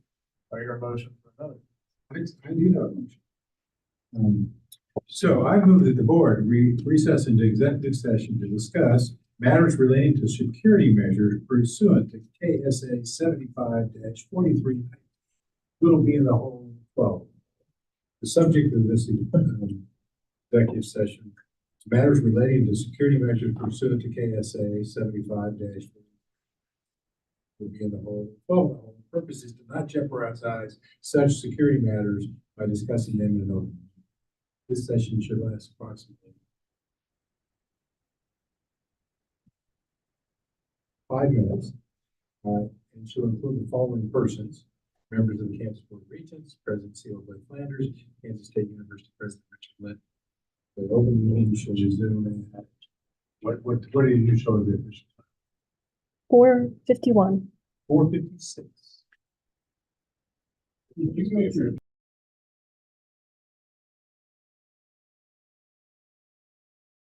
Obvious, I Same sign.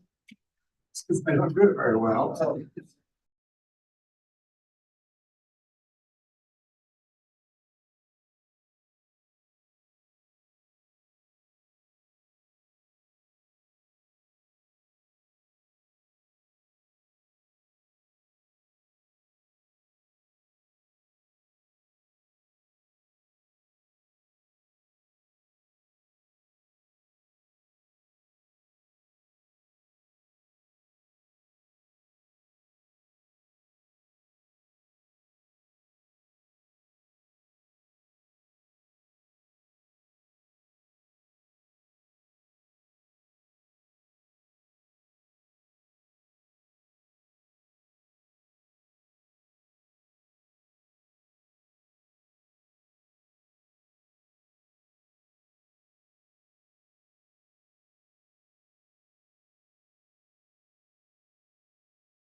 I move we extend this executive session by 5 minutes.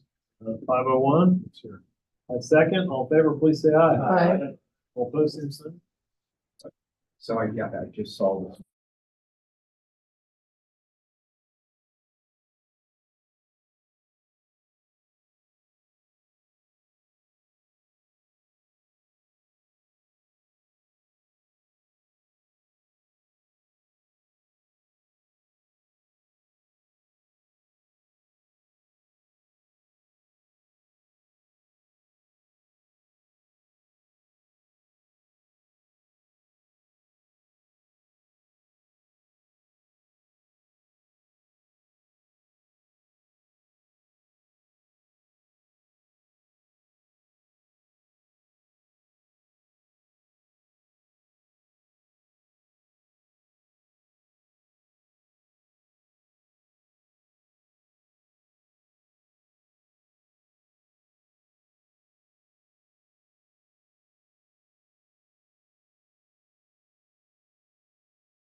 They're always on.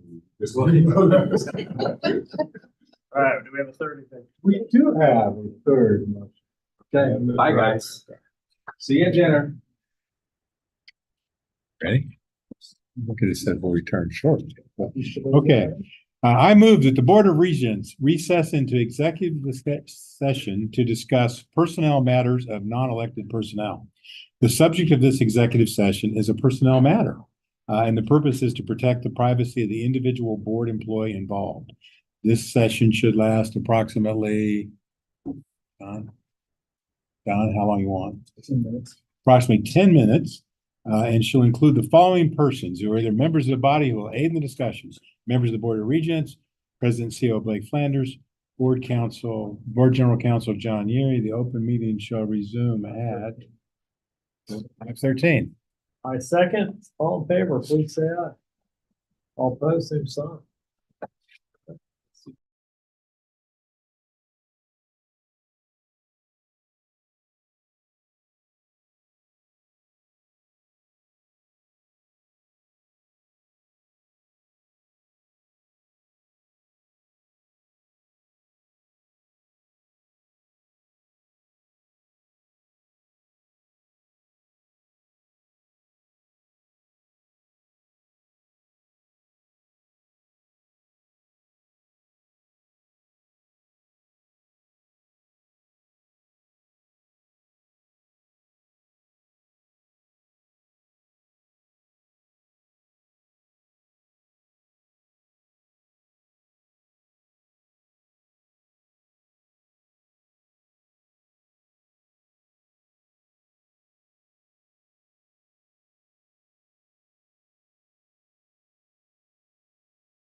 Okay. All right, welcome. We're back in session in the main room. We have one more item, 9, Roman numeral 9. Do I hear a motion? I move that we authorize the chair to execute the agreement we discussed in executive session. Do I have a second? Second. Any further discussion? Who wants to claim it? All right. Okay. Second. Oh, no, okay, we're second. Okay, all in favor, please say aye. Aye. All opposed, same sign. Thank you. All right, we're gonna adjourn. See you tomorrow. See you tonight. See you around. Thanks.